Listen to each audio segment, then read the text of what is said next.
everybody. I made it back from the come gas on. station. It's so good. What an earworm. Yeah. I Even mean, better. I mean, everything is made better by the Mega Drive, a system, a piece of technology that everyone remembers and knows what it is. I sure do. Mega Drive is just something that is only exists for like British podcasters to talk about. Yeah. Like Yeah, no right-minded fucking American would play something called the Mega Drive. Like that's just like we knew better than that. Fucking stupid. Was the? I think was the the Mega Drive was. Was it the TurboGrafx 16 in the UK or here, or is that a completely different? The Mega Drive is the Genesis outside of North America. It's only the Genesis here. So it's the Genesis inside of North America. Inside of every nation outside of North Yes. America calls it the Mega Drive, which is obviously a bad name for that system, but it should be called the Genesis. Okay, And, it is the Genesis. That's okay. That's that's what I thought because I was Yes. like, this music sounds like Genesis music because the Genesis had that very, it had the very like crunchy sound to it. Yeah, it doesn't have the flatulent horns of the SNES. Which I love. I love the SNES had far superior fucking sound hardware. I don't want to hear anything about it. Yeah, no, Yeah, Mega I Drive. guess. I bet that system had 0 good games on it. But like, what does Genesis have? Genesis. I mean, depends on what you mean by good. It had some successful games. Okay, you got Had the Sonic games. Yeah, You got Toe Jam and Earl. yeah. F-14 Tomcat. Mortal Kombat. Wait, no, Mortal Night- Kombat Knights was the was big on. one. Mortal Kombat. Yeah. Although, That's the. was that like a bad port? I think the Genesis might have had like a bad Mortal Kombat port. I don't know. I don't know. The NHL '94. I think people like NHL '94 a lot, but it's also like Specifically 94. yeah, people. I think Alright. that was like the big one that was released for the system. Happy D says Pog. We're pogging. Echo the Dolphin. Ooh. If you're a furry, if you want to fuck animals, that's probably a game you'd like. Honestly, that's probably just a system for people that are into bestiality. A lot of Sega systems. Yeah, Sega. You know, before they burned out, as the brightest star, they did ignite the fire in a lot of zoophiles. Yeah, they were willing to cater to the untapped market of complete despicable subhuman trash like that. I need to sugarcoat it. Jeez. I don't know. I don't have a strong opinion on the Mega Drive. I don't know. I don't know nothing about it. I just every time an English person opens their mouth to talk about video games in the 90s, they talk about the Mega Drive, and it is so fucking annoying. It's like, why didn't you guys play a real system? I don't know. I was running through my neighborhood the other day, and I saw a horrible nightmare abomination creature dart around a corner. Oh no. And I did. It might have been the day after we had recorded, and I ended up being up really late that night. And I'm like, Jesus, I hope I did. I wish I had just hallucinated that, but I did not. It was a pale quadruped, and it was one of those things that immediately sends the fight or flight response through your body. You know, you're immediately like, ooh, that was extremely unnerving. I wish I didn't see that. You know. And it turned out it was I pieced it together pretty much instantly. I'm like, okay, yeah, that's just a mangy coyote.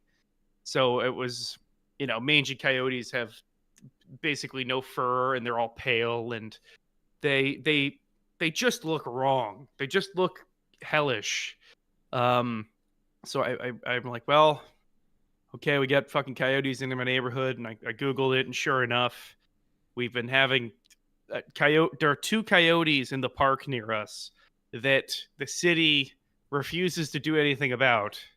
That have just been going through and like killing people's people in my neighborhood will have like chickens in their backyard and like livestock and stuff. Yeah. And they've just been going through and demolishing people's livestock and killing cats. And like, I'm like, well, I guess my cat is an inside cat for the foreseeable future. So I went to Home Depot and purchased wood and some carpet and what the fuck is it called? What basically like the Gun. stuff I made shelves. I made shelves for my cat and mounted them on my wall. So now Uh-huh. he's got a little bit more stimulation around my apartment because I just cannot bring myself to let him out right now because if he got fucking munched by Cody, I would never sleep again. That'd be a So bummer. Yeah. yeah, so they turned out pretty well. I'm pretty satisfied with them for just totally makeshifting. I looked it up and it's like, what does it cost to get, pre-made platforms for your cat for the wall? And it's like $75 for 3 of them. So I made them. I Mhm. made a bunch of them by myself, which was pretty fun. And now my cat is very upset with me because he can't go outside anymore. Yeah. Yeah. I can you become unmangy? I don't know how that works. Like you'd think if they're getting enough food, they'd be a little bit healthier. I don't know. To become unmangy, you need to be given mange treatment, which they No. also refuse to do as well. So it's like it's the twofold thing of like, A, there are coyotes in our neighborhood that are killing pets, and B, this coyote is obviously suffering, and you still won't do anything about it. Like you won't just come in and I actually reached out to like the animal control in the city and got a really comprehensive email from the woman who worked there that was like 5 paragraphs long, explaining that she wishes that she could do something about it.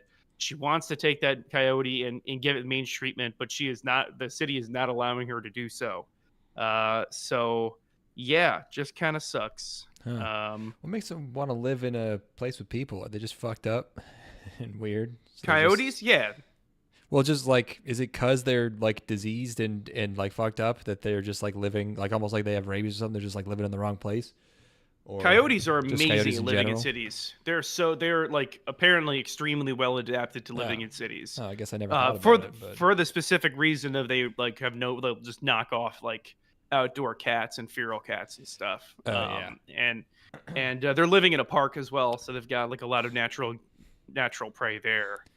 Did you see And the video of the animal control digging a coyote out of like the produce at a supermarket? yes, I did. That's insane. They're the wildest, squirreliest animals. Yeah, They just like, move in such there's a. two people trying to grab this thing. It's in an enclosed environment. It just gets away from them immediately. Very skilled. They're just fuckers, man. Yeah. Like, they move in such an unnerving fashion. They're just uncanny to look at and scary as shit. Yeah. So that's what's going on with me. But Nice. dude, been building shit. I drove down to watch the Bills game with my folks because they're in state right now. So I drove 6 hours to watch the Bills game with them, and then drove back up. And then now that the Sick. Bills have advanced to the next round, I'm going to drive down again on Sunday Oh to go man. watch the next Bills game and then drive back up. So 6 hours each way. But I can't stop now. I'm too superstitious. Because if I don't go, they're not going to win, Oh, they're not actually playing there. You just have to go there to. I have to be with my family to experience this. I see. I see.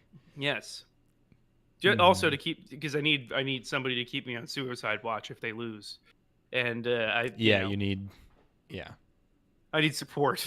I need help. Yeah, so that's really all that's going on with me. They see that rocket explode. They did. That shit was did. awesome. It looked so. That fucking video of cool. all that shit falling is the Yeah. sickest thing ever. It looks like a video game. It looks like Oh, something yeah. blows up in a video game. There's like little green flashes coming out of it. It's so sick. Oh yeah. But yeah, they watched the takeoff for that. They saw it explode.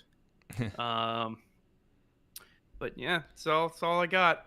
I'm living a boring life of just I sit at my computer and I read books and I take down notes from the books and then make sure that I have a proper fucking list of my sources going And it is slow going, my man. It is slow going. Holy shit. I can't. No wonder I never fucking took notes in high school. Oh my god, what a tedious pain in the fucking ass it is. Yeah, like actual notes. Yeah, right. Yeah, no, like I never like I Not like anime notes. You gotta be like, yeah. No, like jotting down like, following along with the class and just kind of like putting down like key formulas and stuff is easy.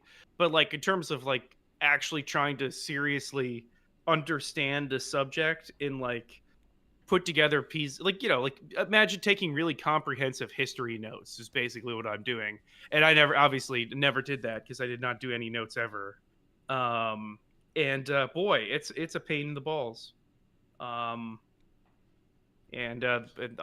pressure is also really high because I'm my livelihood depends on it basically. So yeah, so that's I'm dealing with it. I'm coping with it. I might need to just get some Adderall or so. I might need to get an Adderall prescription to really cheat this because like it is very difficult to sit down and just read a book. And like reading a book is fine. Reading a book and then looking up from the book to write something down and then looking back down to the book is hard. There's too many areas in there where I can get distracted. Like my cat might walk up and then that's 30 seconds gone. And then I have to get back into the workflow, But if I had some modafinil or some Adderall or something, ooh boy, I'd be going. Yeah, I don't know how. I mean, yeah, it might work. You still got to be pretty determined though, because like you're gonna be, you're also just gonna be, if you do get distracted, you're gonna be really into that. Mm-hmm. It's like, yeah, you're gonna be into the thing you want to do at first, but then if there's something else, you're gonna be like, oh, I'm really into this now. I've thought about maybe just started like using nicotine while I'm working to try to associate the nicotine rush with sitting down at the computer to do this work. Like just like start packing Zins or something while I'm researching. Yeah, there's got to be, the way people talk about nicotine, there's got to be some form of it that hits me in the right way, because people talk about it like it's like so good. I must be missing something. I have to find what they've found. I have to have what they have, because it sounds sick as hell. But I don't get that. I get a little nauseous. I don't know. We might just be biologically predisposed not to enjoy it, unfortunately, because like nobody in my family has been addicted to it. Like nobody in my family even has ever smoked, So like, and the ones that did died of cancer. So so they liked it a lot though. So I mean, those ones did, but I didn't get those genes. Is the thing? You don't think so? It's like I didn't get those. No, I did buy a pack of Zins. And the thing is like I can pack one for about a minute and then I have to take it out and then it wafts over me for like 20 minutes. And then I have to put it back in for like another minute and then it wafts over me again. Like it affects me so strongly, It's just such like is it good? No. Okay. No. I wonder if I had a stronger tolerance if it would be. Like I like there's gotta be like a really, really low level amount of nicotine you can get that would feel good. There's gotta be, because all of the amounts that because Zins are for people that were smoking cigarettes, Maybe, like yeah. Like all these things are for people that are coming on, like trying to quit smoking, where you're getting that's a lot of nicotine real fast, So I don't know. I have yet to find the right way to take it in. Maybe we got to dip. Maybe we got to start. Maybe we got to get some skull. That's true. Maybe that's true. Yeah, just start packing some chaw.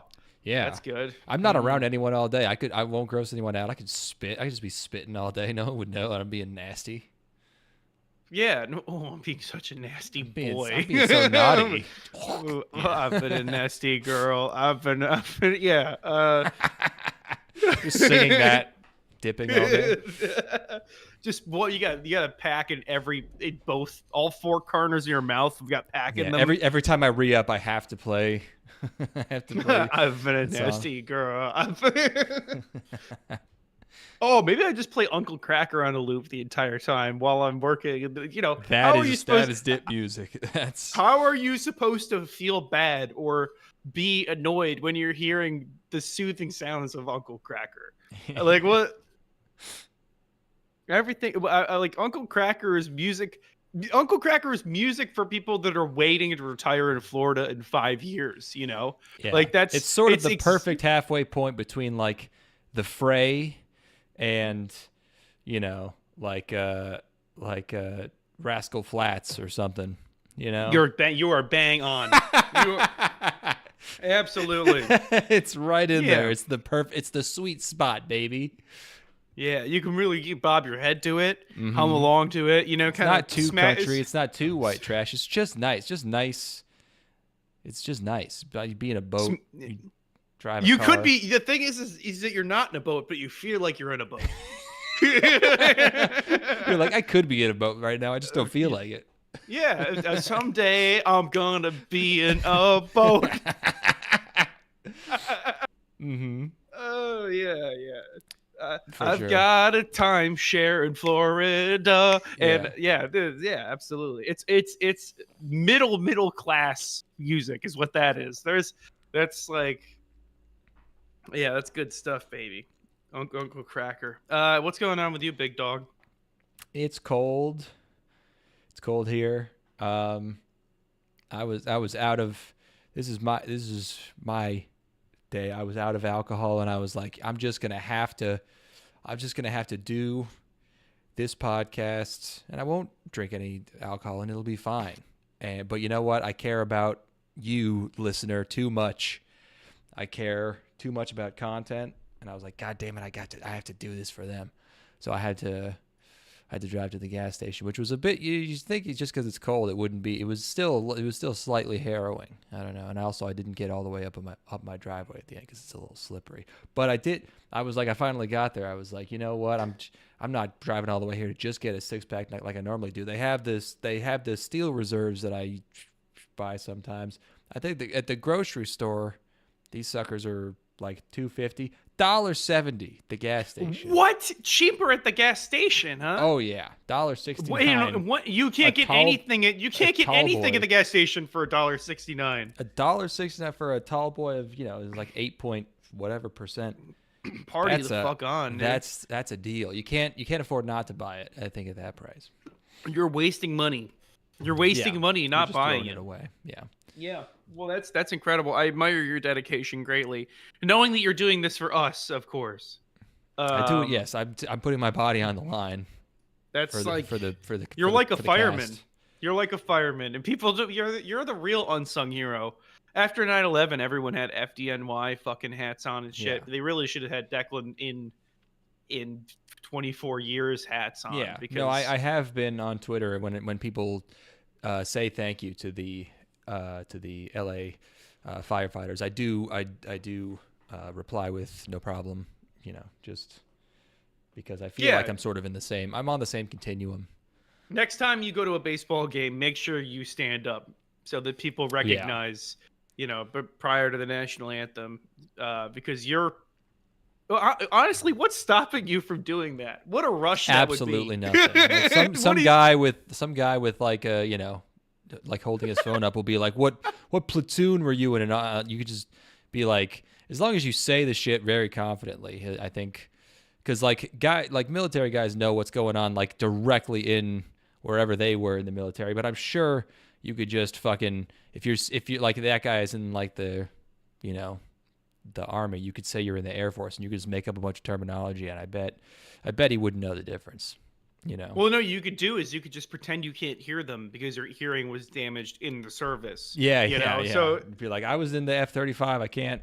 Man, what? I was thinking about you standing up and taking your hat off and holding your hat up and looking around and being like, thank you. And the people coming over and shaking your hand and stuff, like people buying you drinks. Just realizing the power. I mean, like, you know what? Maybe I was a general, actually.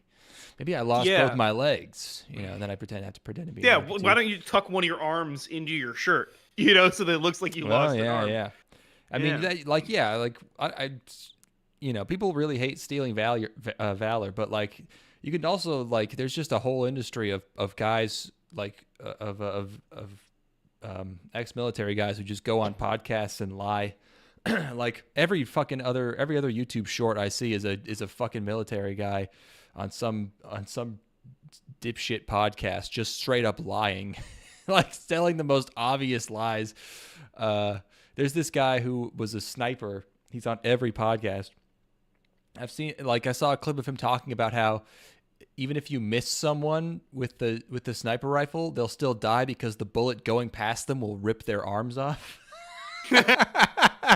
Like, you just tell the most retarded lies. It is so fucking funny. Wow. That's a yeah. No, what is stopping you from doing that at a baseball Absolutely game? Then, if this guy nothing. has the confidence, no, dude, no one to cares. go on it, yeah, no. Why are you listening to military people anyway? Like, what the fuck? Like, what are they gonna know? They knew about their one fucking thing that they did while they were in the military. They're like, yeah, I was so undisciplined that I had to be forced to get up at 5 a.m. every single day and go for runs. Like, Yeah. that somehow makes me fucking better than you. It's Yeah, like, well, it's mostly just like, driving shit from one place to another, Right. and just like sitting in place. But like, but yeah, there's just this one podcast in particular where it's just like this guy has the most insane, like, crazy people on.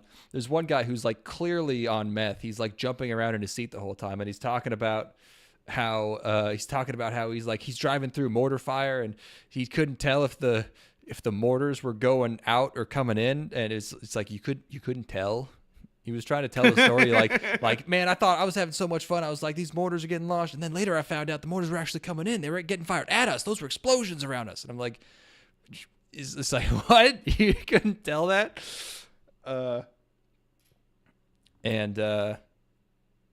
shit like that. yeah, good.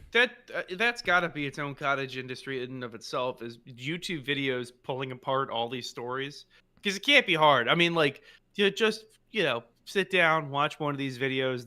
Watch an interview, find the most farcical things that they talked about, and dismantle it. And then you'll probably get yourself a good 300,000 subscribers pretty quickly doing that, right?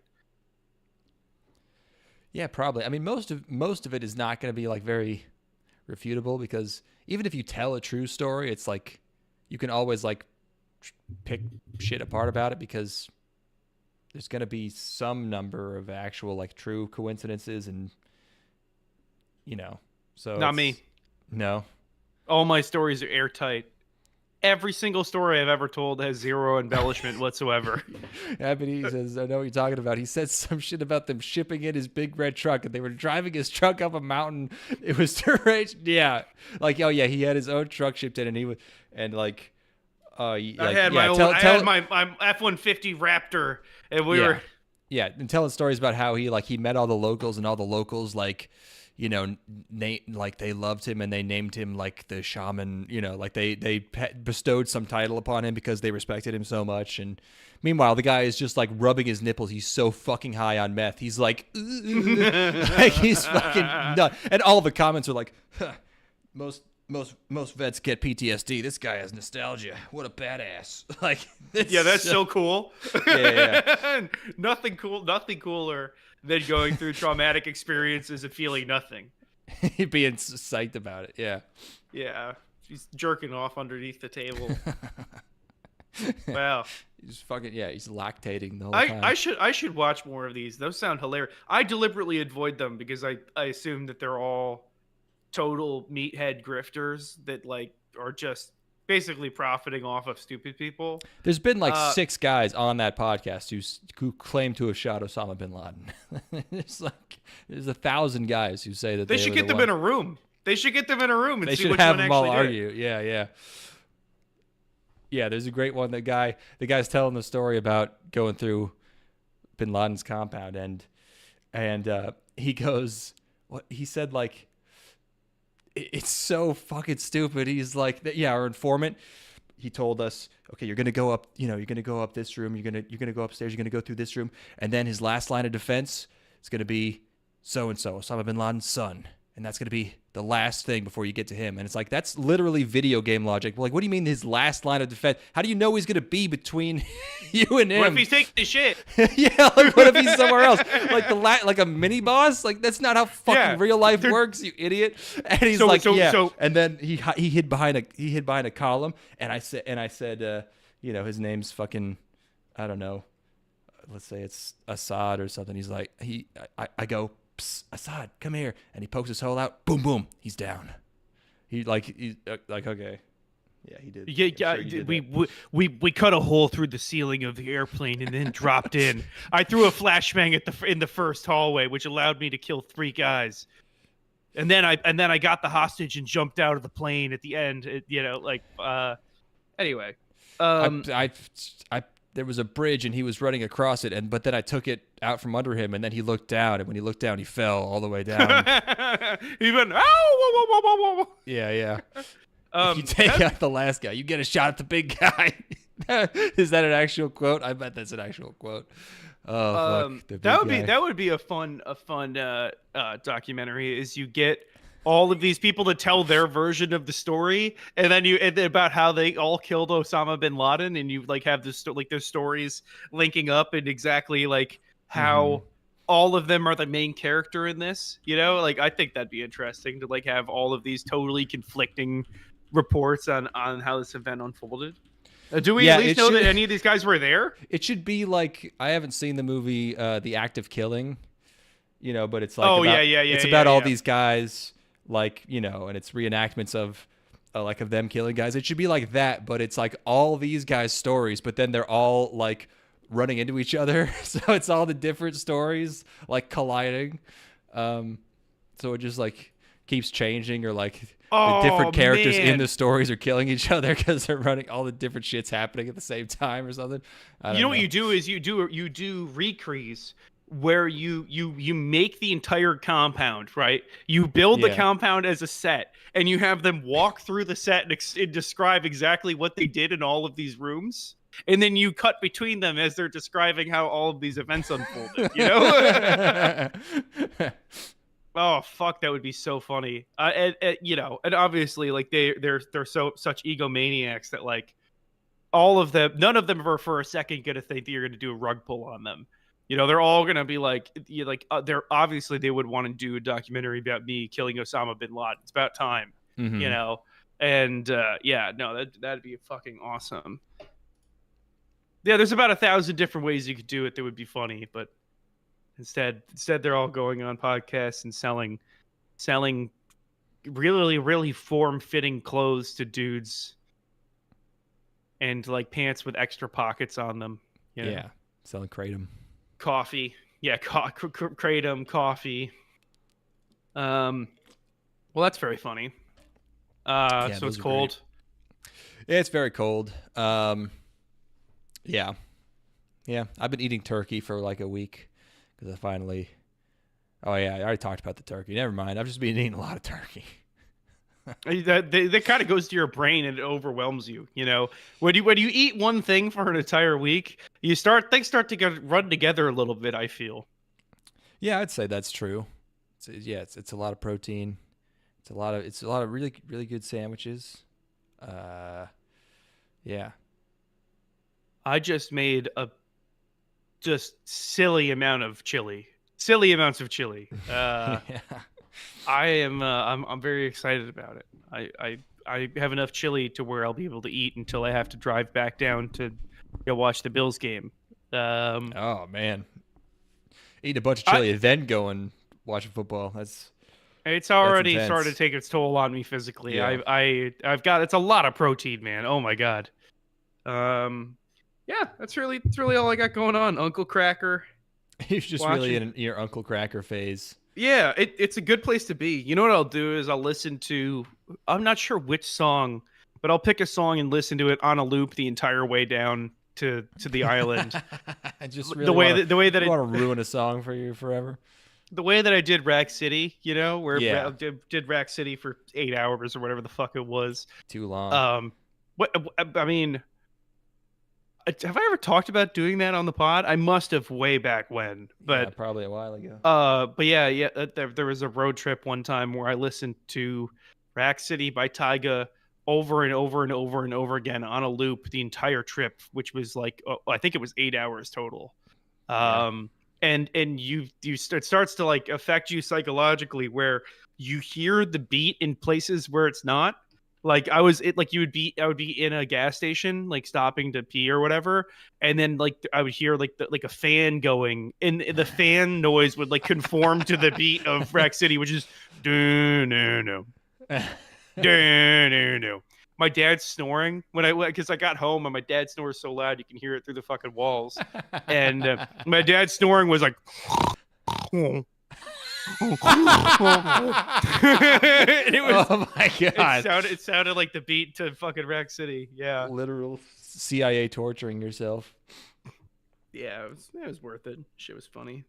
That is pretty funny to have that bit this many years later. Yeah, it's a good story to have. Just like I fucked my own brain up once. Have you heard about Grand Theft Hamlet? No. Okay, so it's this documentary shot entirely in Grand Theft Auto that is it's getting theatrical releases. I did hear about this. Yeah, but I gotta see this shit. I saw a trailer, but it like wasn't a real trailer. Like it wasn't lines from Hamlet. I don't know what was going on it, but yeah, I saw someone talking about that. Like it's good. I don't know. That shit sounds so funny. Yeah, it's basically the premise is that these people are trying to assemble in GTA Online a cast to do Hamlet, and it's like it's just basically a bunch of clips of them having crazy GTA shit happen around them while they're trying to do like they're trying to like convince people to join the show and stuff. It's okay. It's yeah. So there's like the top level meta element of like it's not just Hamlet. It is okay. No. It leads up to them performing Hamlet, but it is a also we need to put a team together to do Hamlet, and it's in GTA. And people are like driving cars into them while they're having conversations with people and shit. Yeah. So I think that's just a terrific idea. And I gotta see if I can get a screening of that before I leave this weekend. Yeah. That reminds me. Steven and I got together. We hung out in remembrance of David Lynch. We watched. Did you? What? Did you? Yes. Yeah, we were like, what haven't we seen yet? We decided on Lost Highway. Hadn't seen Lost Highway. Whoa. That's not. It's been a long time since I saw a movie and was like, I got nothing on that one. Not really sure. I don't even have any theories. Head empty. It's got some cool stuff. I don't know. It's pretty challenging. I don't know if there's like I don't know if as an audio visual experience, if it's crazy enough to justify like making, having no like through line of like plot, or at least like of sense, but it's I'll definitely be Bill Pullman saying that's fucking crazy, man, will definitely be that's definitely part of my vocabulary now. Every time someone says something extremely heavy to me for the rest of my life, I will definitely be like, that's fucking crazy, man. I've seen a lot of people talking about David Lynch and his body of work. I've seen lots of people recommending, things that he made.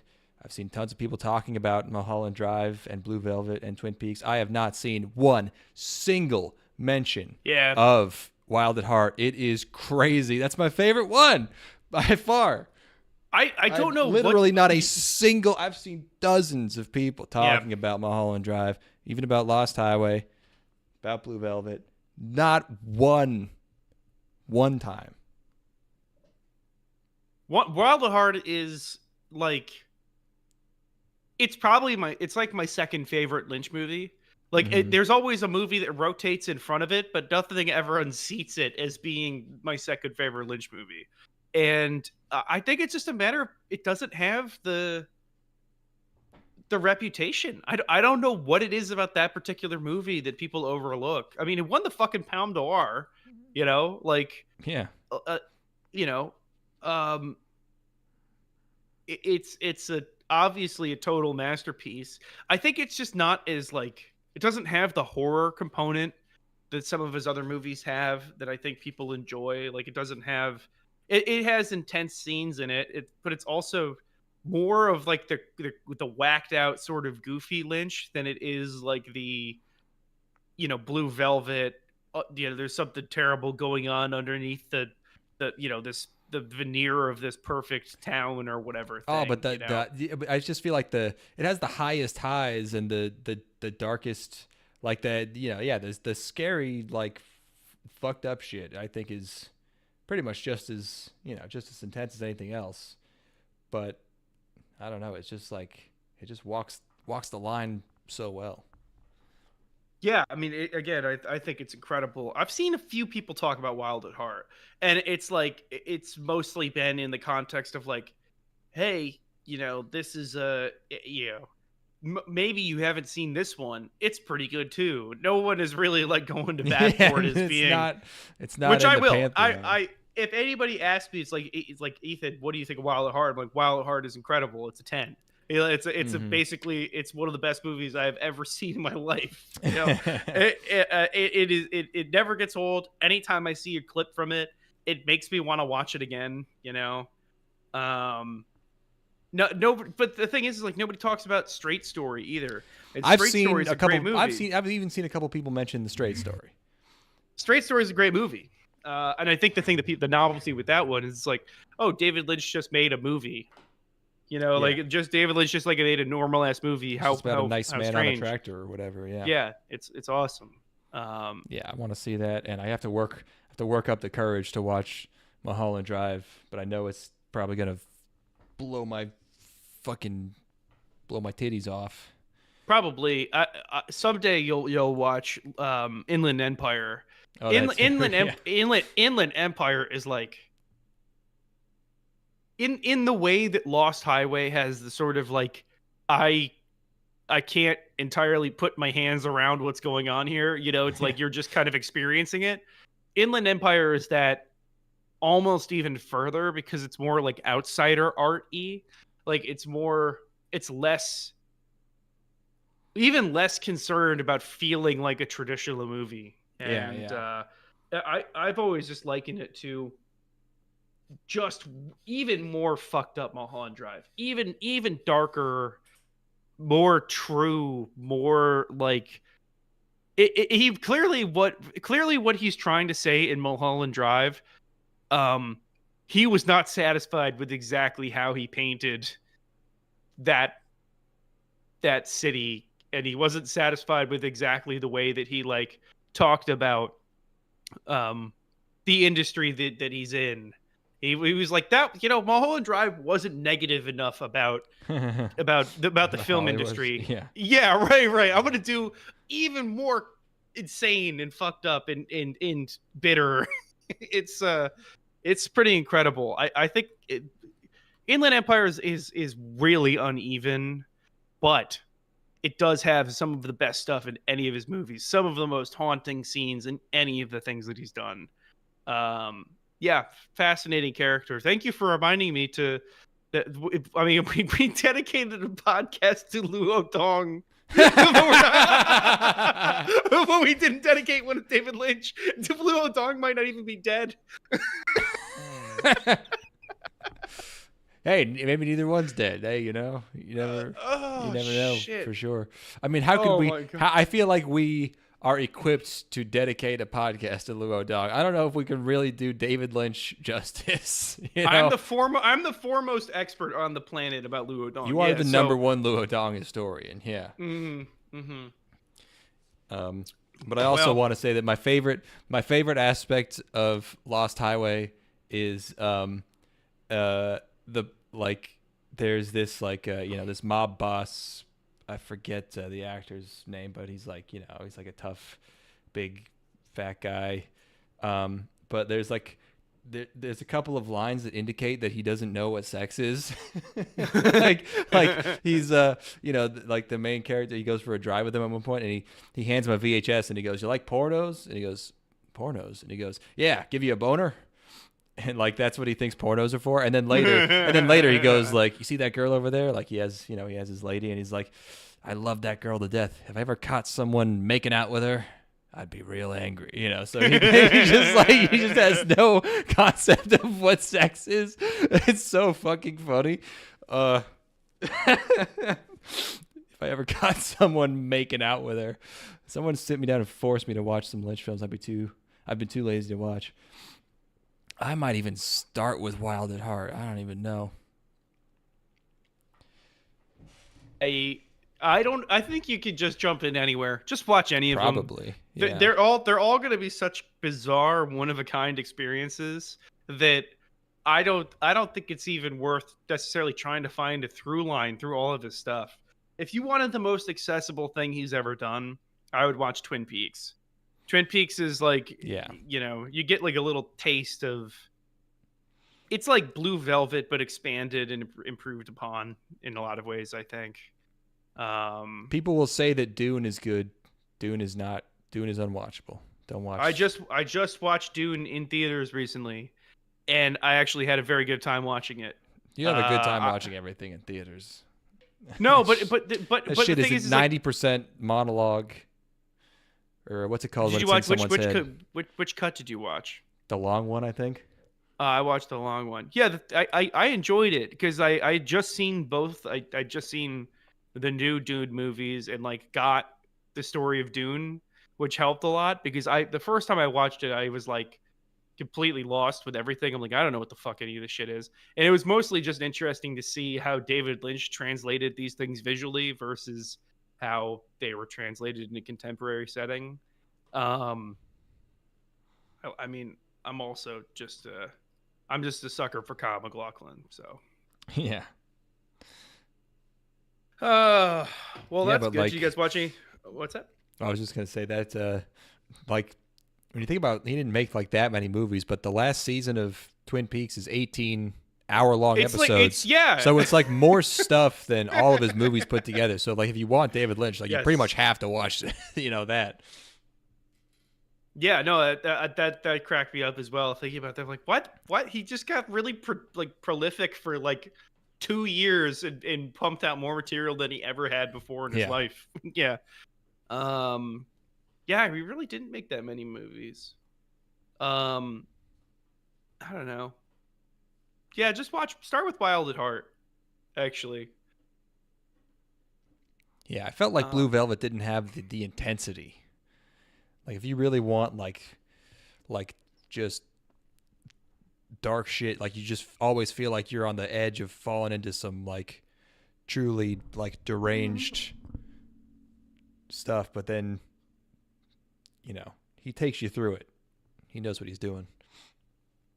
That's what Inland Empire is to a T. Mm-hmm. The tagline for the movie is "A woman in trouble," and that's the most Japanese shit I've ever heard in my life. It's fucking it's horrifying. I should watch it again. It's been a few years at this point. Anyway, did you guys watch another movie, or did you got too fucked up by Lost Highway? Oh, we did watch another movie. Steven said, I was looking through Netflix and I found this anime movie and I started watching it, and then I stopped because I thought we should watch it together. And I was like, I've never heard of this. Like, all right, whatever. And it is going to be the next thing that we watch after. What is it called? I don't even want to tell you because I don't even want you to look it up. I just want you to watch it because I don't even want you to see any images from it. Okay. Do I watch Zeta Gundam and ZZ Gundam so I can catch them and see Char's counterattack in theaters? I don't know the answers to these. I don't know Gundam. I don't know Gundam. Do you know this? We are negative knowledge in terms of Gundam. We are only going to give you bad Gundam information. You are asking the worst people on the planet to ask about Gundam. What have I seen? I've seen like We've only seen War in the Pocket. War in the Pocket, Yeah. and then I watched most of Wing, which is like disconnected from everything and also terrible. Yeah, no, I think you should. I think you should. Go ahead. I think you should watch all of it. What's stopping you? Which one is Zeta? You have the Zeta Gundam looks cool. If you have the opportunity to watch anything in a theater, the answer is yes. So do what you have to do to go see the theater because it's gonna be fucking rad. Trying to think if I've seen any movies. I haven't. All I have done over the last week is be anxious about the Bills-Ravens game and then be excited that the Bills won that game. And it has completely occupied all of my brain space for the entire time since we last recorded. Mm-hmm. I have just been listening to garbage sports talk radio and like Fox Sports 1 panel shows talking about the game. Yep. Like I've done absolutely nothing else. I am in the full boomer zone. Uncle Cracker would be proud. How many games do they have to win? They need to win one more to make it to the Super Bowl. Oh, the Chiefs? Oh. Yep. I know. Oh, dude, I don't know football, but like, come on, you're gonna drive 6 hours. You oh. Again, I need somebody to stop me. You need an excuse. Yeah, you need to. Well, because the thing is, if I'm staying with my parents at an Airbnb, I can't destroy the television set. Mm-hmm. You know, like I can't just take the televition remote and fling it. You can't so headbutt, hard that you can't headbutt a window. You can't put your head through a glass window. Yeah, I can't dive through my window and kill myself. Yeah, arms at your sides, just dive straight through. There are no guns in their Airbnb. Honestly, it would probably be best if somebody could put me in a straitjacket and throw me in a closet until the game's over. And don't tell me anything about the game. Just like, don't tell me how the game's going. Knock me out. Someone should hit me over the head with a sledgehammer and throw me in a closet and wake me up after the game is over. Just, you know, your mom feeding you chips with buffalo dip, hand feeding it to you because your arms are restrained. Yeah. I have to eat through an entire thing of buffalo wing dip to say anything. Yeah. Oh man. Yeah. I'm not you. I don't. I know it's not him anymore. But I'm gonna text you a picture of Tom Brady anyways because I love doing that.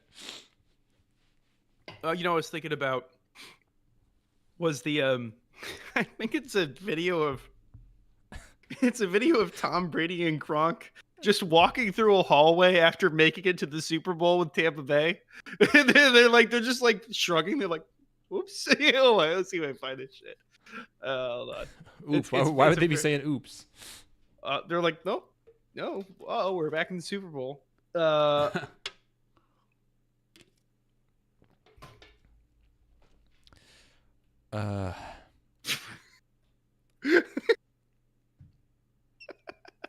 Let's. Oh no! You just posted a period. I Oh, is it muted? It is. Hold on. Like this, we might need visuals for this. This is yeah. They're just making faces. Yep.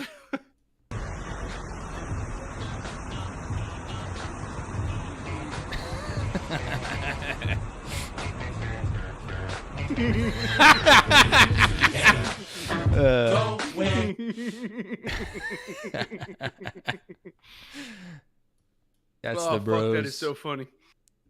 Those are good faces. Yeah, so yeah, I was thinking about it. I'm like, it's probably for the best that the Bills don't make the Super Bowl. You're already coping so hard. No, it's not even about coping. It's that I don't think I have the mental fortitude to watch them play in the Super Bowl. I don't think I have. I spent. You're not ready for this. I was literally a man by the first time I saw them make a playoff game. Like I'm not equipped for this. I don't have what it takes. How am I supposed to react? It's completely consumed me. I'm like, holy shit, these motherfuckers are one game away from the Super Bowl. That means I'm one game away from complete and utter disappointment. It's Stop. That's all I know. It's all I know. Yeah. Anyway, You can handle it. You'll be fine. or maybe there's enough booze somewhere. Yeah. There's enough alcohol somewhere to get me through it. In Texas, for sure. But, Speaking of sports, there we go. yep. How about that? Japanimation. Boom. Yes, it's more anime. It's more part 2. It's more part 2 anime. Our first show is Sorairo Utility, which doesn't have an English title. I don't know what's Sorairo is sky colored. I don't know what utility is. That a Wasei Ego word? I don't know what utility is supposed to, or maybe that's a word in golf. I don't know anything about golf. So utility there's a utility driver, which is a club that exists. Oh, okay. So that's what it is. It's a sky colored club. Wait, hold on. Utility? Hold on. Yeah, it's got to be. Utility club is a type of club considered a hybrid between a long iron and a fairway wood. Yeah, fair. There you go. Yeah. So it just does a lot of things well. It's the rescue club. Yeah. Guess That's anyway. why it's called that. This is a golf show. It was a short film in 2021, and it's being animated by Yostar. Anime of the season, according to my co-host here, Ethan. I actually don't know if I thought I maybe had done I Have a Crush on My Coworker. We might have to go back and look at this because as I was going through, You I'm might like, have to listen, yeah. did I say the golf show? Or I'll stick with this though. I'll jump on this as being this was my guess, and I can go back and listen and see if that was something else. But We have to whatever. remind ourselves. But yeah, it's golf. High school girl gets into golf. She's initially into gacha games, and then it's it's sort of these characters. She looks like she was. She looks like she's in Ano Natsu. She looks like she's in that show. But I looked it up, and it's not the same character designer, or like Anohana. They got some Or appealing or character something. designs in this show. They got some good looking art. They're okay. I think we have some I better like ones 'em. later. But yeah, they're fine. But there's a good opening. It reminds me of Yuru Camp, weirdly enough. It has that kind of same style of music. I or like something. the Very gals. colorful. But she's looking for something to do, and then finds an old guy in the street who leads her to a driving range, and then You forgot to mention his gag, which is that he constantly thinks he's going to die, and his soul is trying to escape his body. I didn't know that And, happened. I didn't realize that happened more than once. But yes, when she first comes upon him, he's like, it's time. I'm finally leaving. Yes, Yes, that's me every time I do one of these episodes. So yeah, and then, am I the angel in this scenario? the angel is this bottle of Steel Reserve. Because it had been so long since you had anything to drink, It's been at least 4 days, yeah. And actually, wait, no, two, 1. 12 hours. Yeah, 12 minutes. 6 hours. I've been drinking nonstop since we last recorded. Yeah. I'm drunk right now. Yeah, we get the most. I still haven't really coined a name for this scene, but it's the scene that we talk about all the time in sports anime, where she sees the thing being done, and she's teleported to a sort of fantastical, like, grass field with sparkles, and she's going, wow. But I have to say, no teenage girl has ever seen golf and gone, wow, ever once. It's ridiculous. This is a world where nobody even knows what golf is. She has multiple conversations throughout this show where it just like basic. I don't know if in Japan it's just so unpopular that they don't know anything about it, but she's talking to one of her Everyone clients- knows what it is. They just all think it's for old people. Which, Well, to but be fair, they're like the totality of it is like that's the thing that old people do, Yeah. right? Like, but that like they don't know anything about golf beyond that. Like, dude, What else everybody is there knows to what know? golf. Everyone knows how golf is played. I Everyone knows the golf. I just feel like these shows are like, even if they're not literally, they always play out like advertisements for the sport. You know, Yes. so it's like, of course, all the other characters are gonna be like, "Huh, golf? Isn't that boring sport that old people play?" And she's like, "No, it's actually really fun, and all sorts of types of people play it." And you know, so it's like, Well, she I doesn't don't even think know that's that actually the extent of people's knowledge. she expresses that she doesn't know what a golf course is. She's a girl. But women know what a golf course is. Japanese But it was- 14-year-olds. I don't know. Do Japanese people know what? They know what it is. No, they definitely know what it is. Yes, many Japanese people know what golf is. Thank you. Thanks, Grok. Oh man, And this is- when we did our David Lynch night, I asked Grok, which is the Twitter, AI. I was drawing a blank, so I was like, "What alcohol should I buy for watching David Lynch movies?" And it gave me actually an insanely long and incredibly detailed response. But Pabst Blue Ribbon. fuck, god damn it. Okay, AI still has a ways to go. I can't believe I knew there was something there. I was like, there has to be some line. I can't believe I forgot about. Oh. What was the? Give me the breakdown. What did you guys get? Oh, I mean, like, there were a bunch of like cocktails with a ton of ingredients, but I found at one point he did an interview where David Lynch, he mentioned his favorite wines, and one of them was it's a Sangiovese. So I was looking at those, and I found this one. Hold on, let me get you a nice picture. Please. Here, just look at. You can look at the.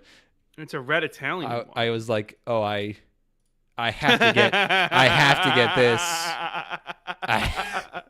I have to get. Hold on, let me bring it up on. Oh, it's only $10 a bottle. Let me bring it up on the screen. These are this is a very inexpensive variety, I believe.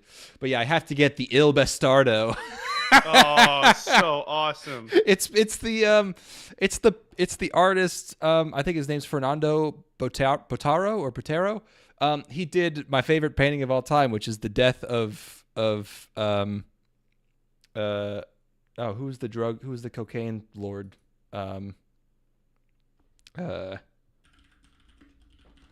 What's his? Oh, the death of Pablo Escobar. Bring that shit up. Oh. It's yeah, That is a great label. It's so good. Yeah, the death of Pablo Escobar is I talked about this, but when I first saw this painting, I laughed so hard that I genuinely almost vomited. I had to stand up and calm myself because he's so large, and he's also Chinese. Oh my god! He's on a roof. He's larger than a building, and he's getting shot with bullets, but he's still just like, oh no. It's the greatest painting of all time, and so when I found a bottle of wine that had that sported the same dude, I needed it.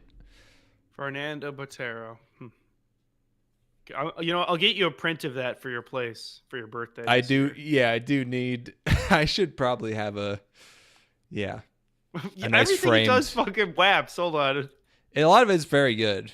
Some of it kind of looks like fetishy, but yeah, he just like draws very like big blob people. Like I think there's a a lot of meme images that use his fat pope. There's a big fat baby pope.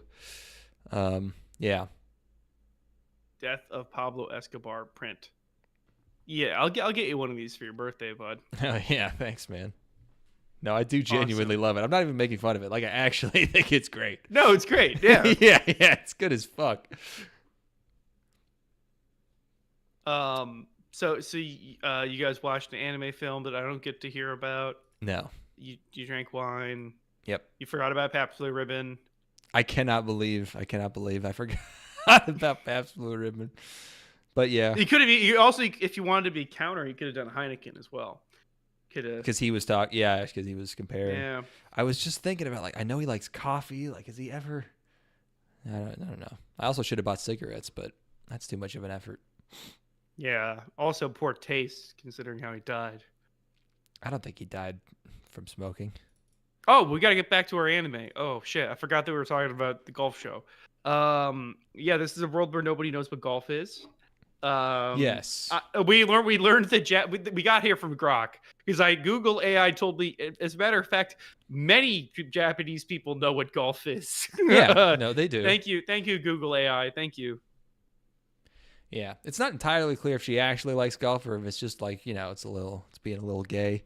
She likes this lady because this lady is. I do like this lady. It's a nice lady. Yeah, she's got a tank top on. She's like, pretty fit, nice ponytail.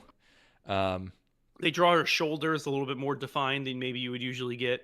Not in this shot. Yeah. She got big hangers on her. Yeah, nice clavicle, definition, stuff like that. This shot doesn't.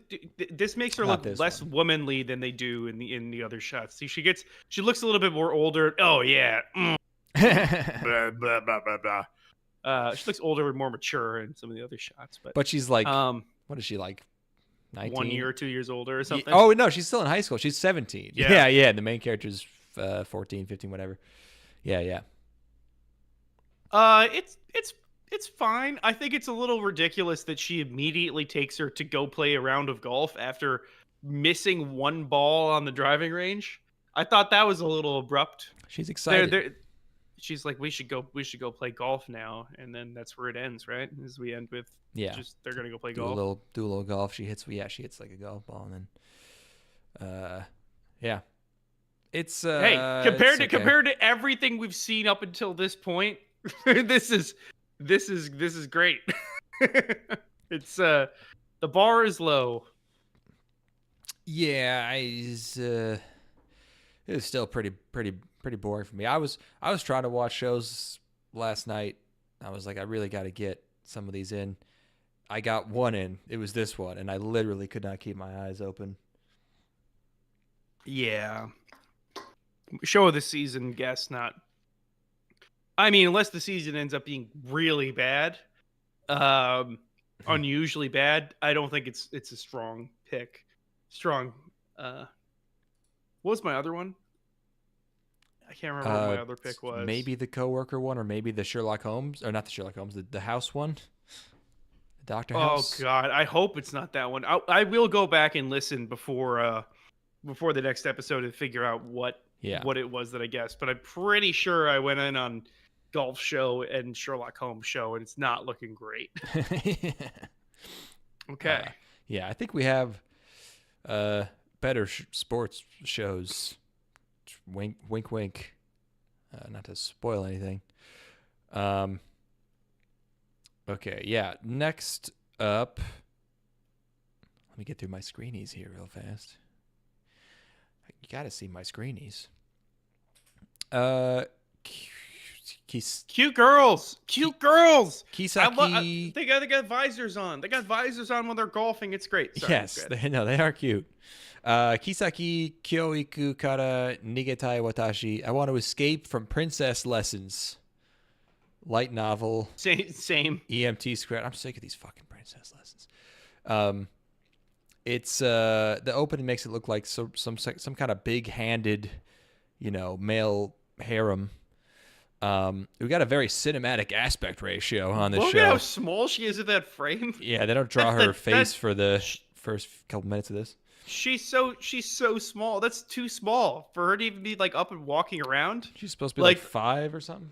I don't know. That's way too small. Anyway. She's a princess. She's dainty, or she's gonna be. I don't know how it works, but she's it's this whole thing takes place in very fancy locations, very aristocratic.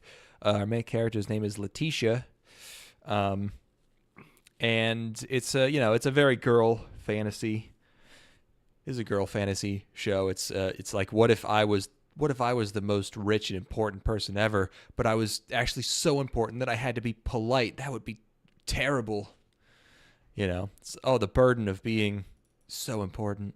The burden of having to have all of your needs tended to, and to not have to go work out in the fields, and to not basically be a broodmare on a farm somewhere, which is what you would be if you were born outside of this castle grounds. To be born into royalty. I get that your freedom being limited, your freedom of choice being limited sucks. But at this point in time, everybody's life outside of these castle grounds is bullshit. So, suck it up, Buttercup. Yeah, I mean, they really treat this shit like it's boot camp. And it's just like, maintain your posture and like eat soup, Doesn't it sound great? Doesn't it sound so nice? It's like,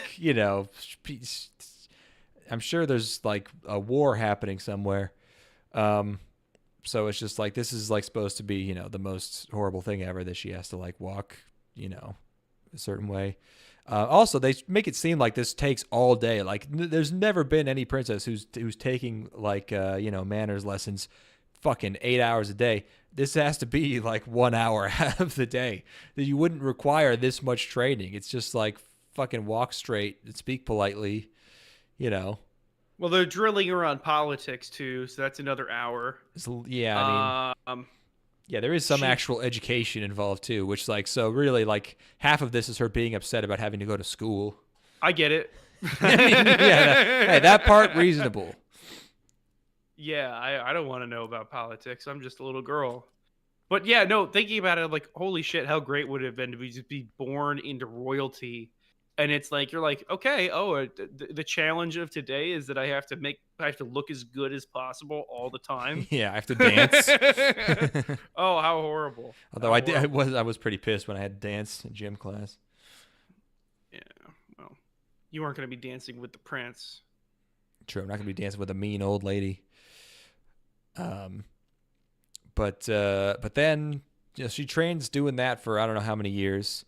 A long time. Seems like a long time. Like 10 years, yeah. Maybe let's say at least 5. At least 5.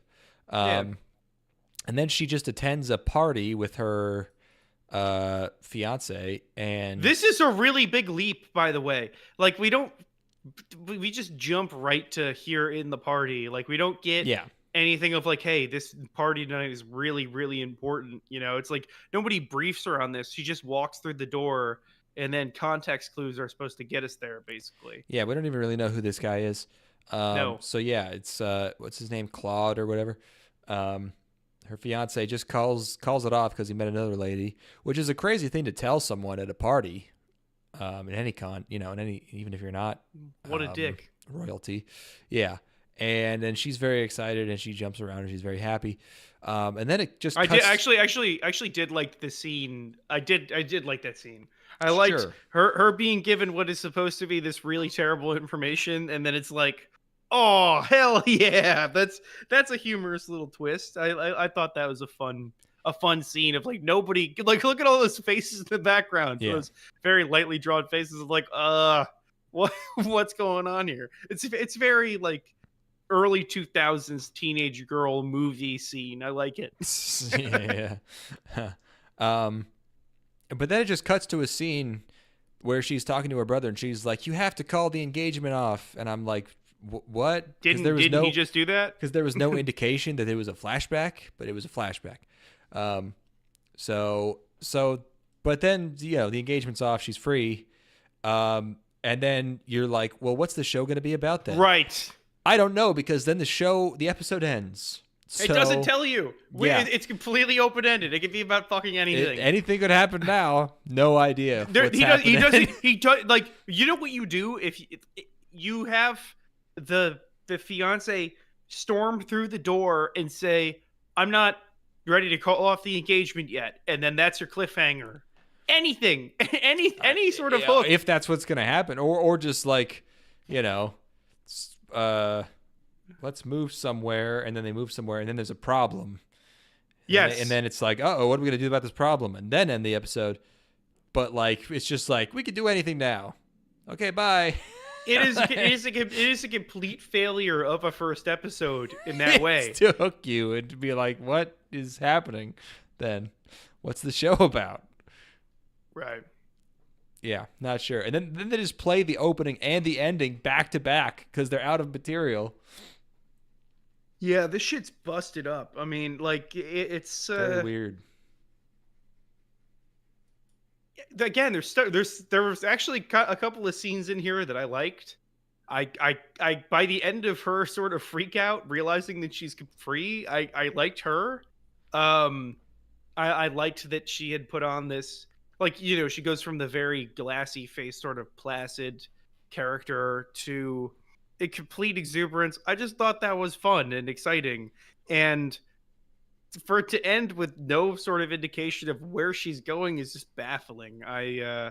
That's a bungle. That's an anime first episode 101 bungle. Yeah. Very strange. Nowhere to go with that because they gave us nothing. Yeah. So. I don't know. Next up, hey, this one's good. It's Medalist. I've seen people talking about this one. Manga adaptation by Engi. Another sport, I guess, or whatever you'd call this. Whatever you call figure skating. There's some 3D. It looks all right, though. It's a sport. Sure. It's got... this one's got some cute girls. Look at these 5 heads. Look at these big old 5 heads. Yes, and it looks good otherwise. You know, it's good animation just in general. Yeah, it is. But it's this girl. She wants to skate. Her sister fucking, I guess, died. I don't know where she is. She gave her life to the rink, dude.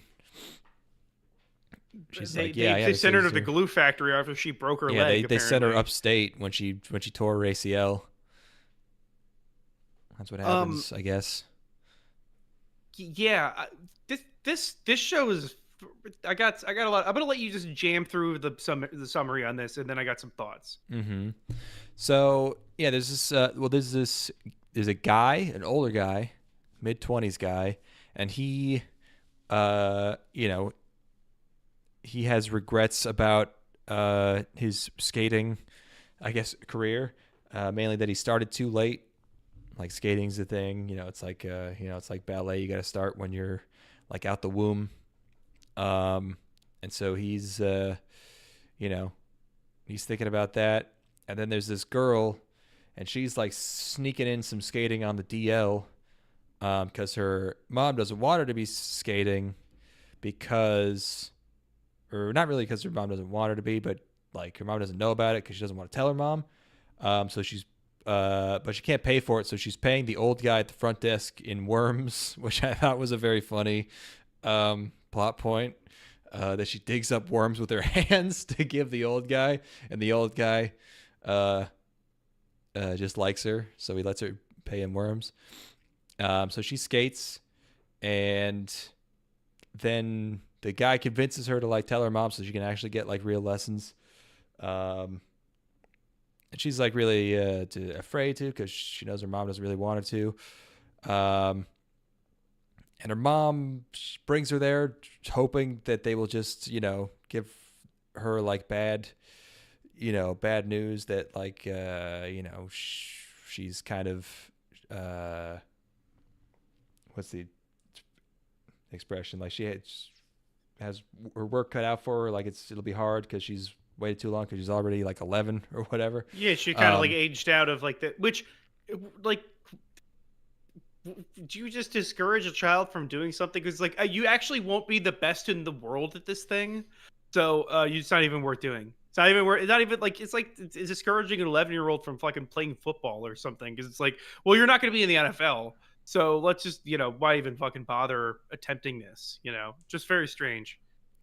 Yeah, but yeah, I guess it's like, but like if I guess if you're specifically doing it at a competitive level, um, maybe I just don't know much about the sport, but maybe there's just not much to do in figure skating other than like go through Try to one be the line best. of like all the like in this like main up to the top uh way.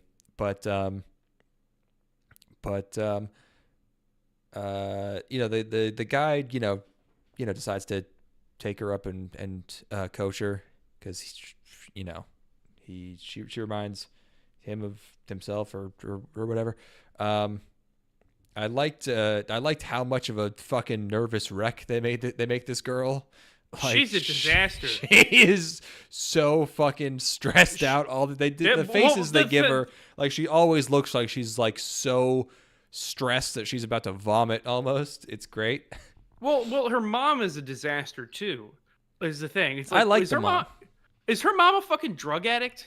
Like what? No. What is going? She seems so removed from everything. Like I know that's like the point is that she's supposed to be like she has to be convinced to let her daughter go do this, and I know that she's like been hurt before because her other daughter got injured or whatever. But it's like she just strikes me as so distant and plain to where I'm like, is there something going on behind the scenes here? Is she getting abused by a boyfriend? Is she depressed?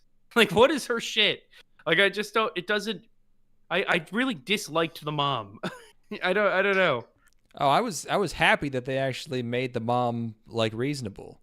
Because normally it would be like, you have to get the best grades. You can't do something fun, But she was actually like, no, it's like you could do this like your whole life and then just like fuck up your leg and it'll all be for nothing. And it'll be just like your sister, which I get. And she's actually saying stuff like, you could do other stuff that is fun instead of this, which will be like very rigorous and, intensive. So I like that aspect. And like I said, I like how fucked. Oh, and I also like that they don't bully her. They don't subject her to generic bullying at school for no reason. But they do show her at school, and like she just like doesn't have friends, and she's like useless.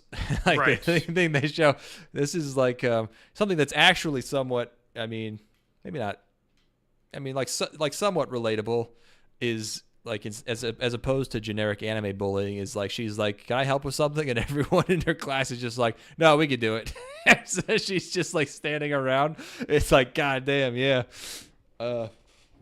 That's I like that a lot. That's a good scene. That's a good scene for sure. It's very real. Yeah, it's it lets you feel that pain, but without like being being rubbing a it in your fantastical face. like yeah. Yeah, it's not beating you over the head with it. It's like she needs to do something. Yeah, she needs sucks. some outlet, and she doesn't have it. And she has been told already that this is not an outlet that she can have. Yeah, it's very well done. I found the mother annoying. And maybe it's because I'm coming from a place of like all anime parents are either like, you can't do anything fun because you have to do school stuff, or they're like, we're super supportive and basically plywood because we have no characteristics outside of this, But yeah, I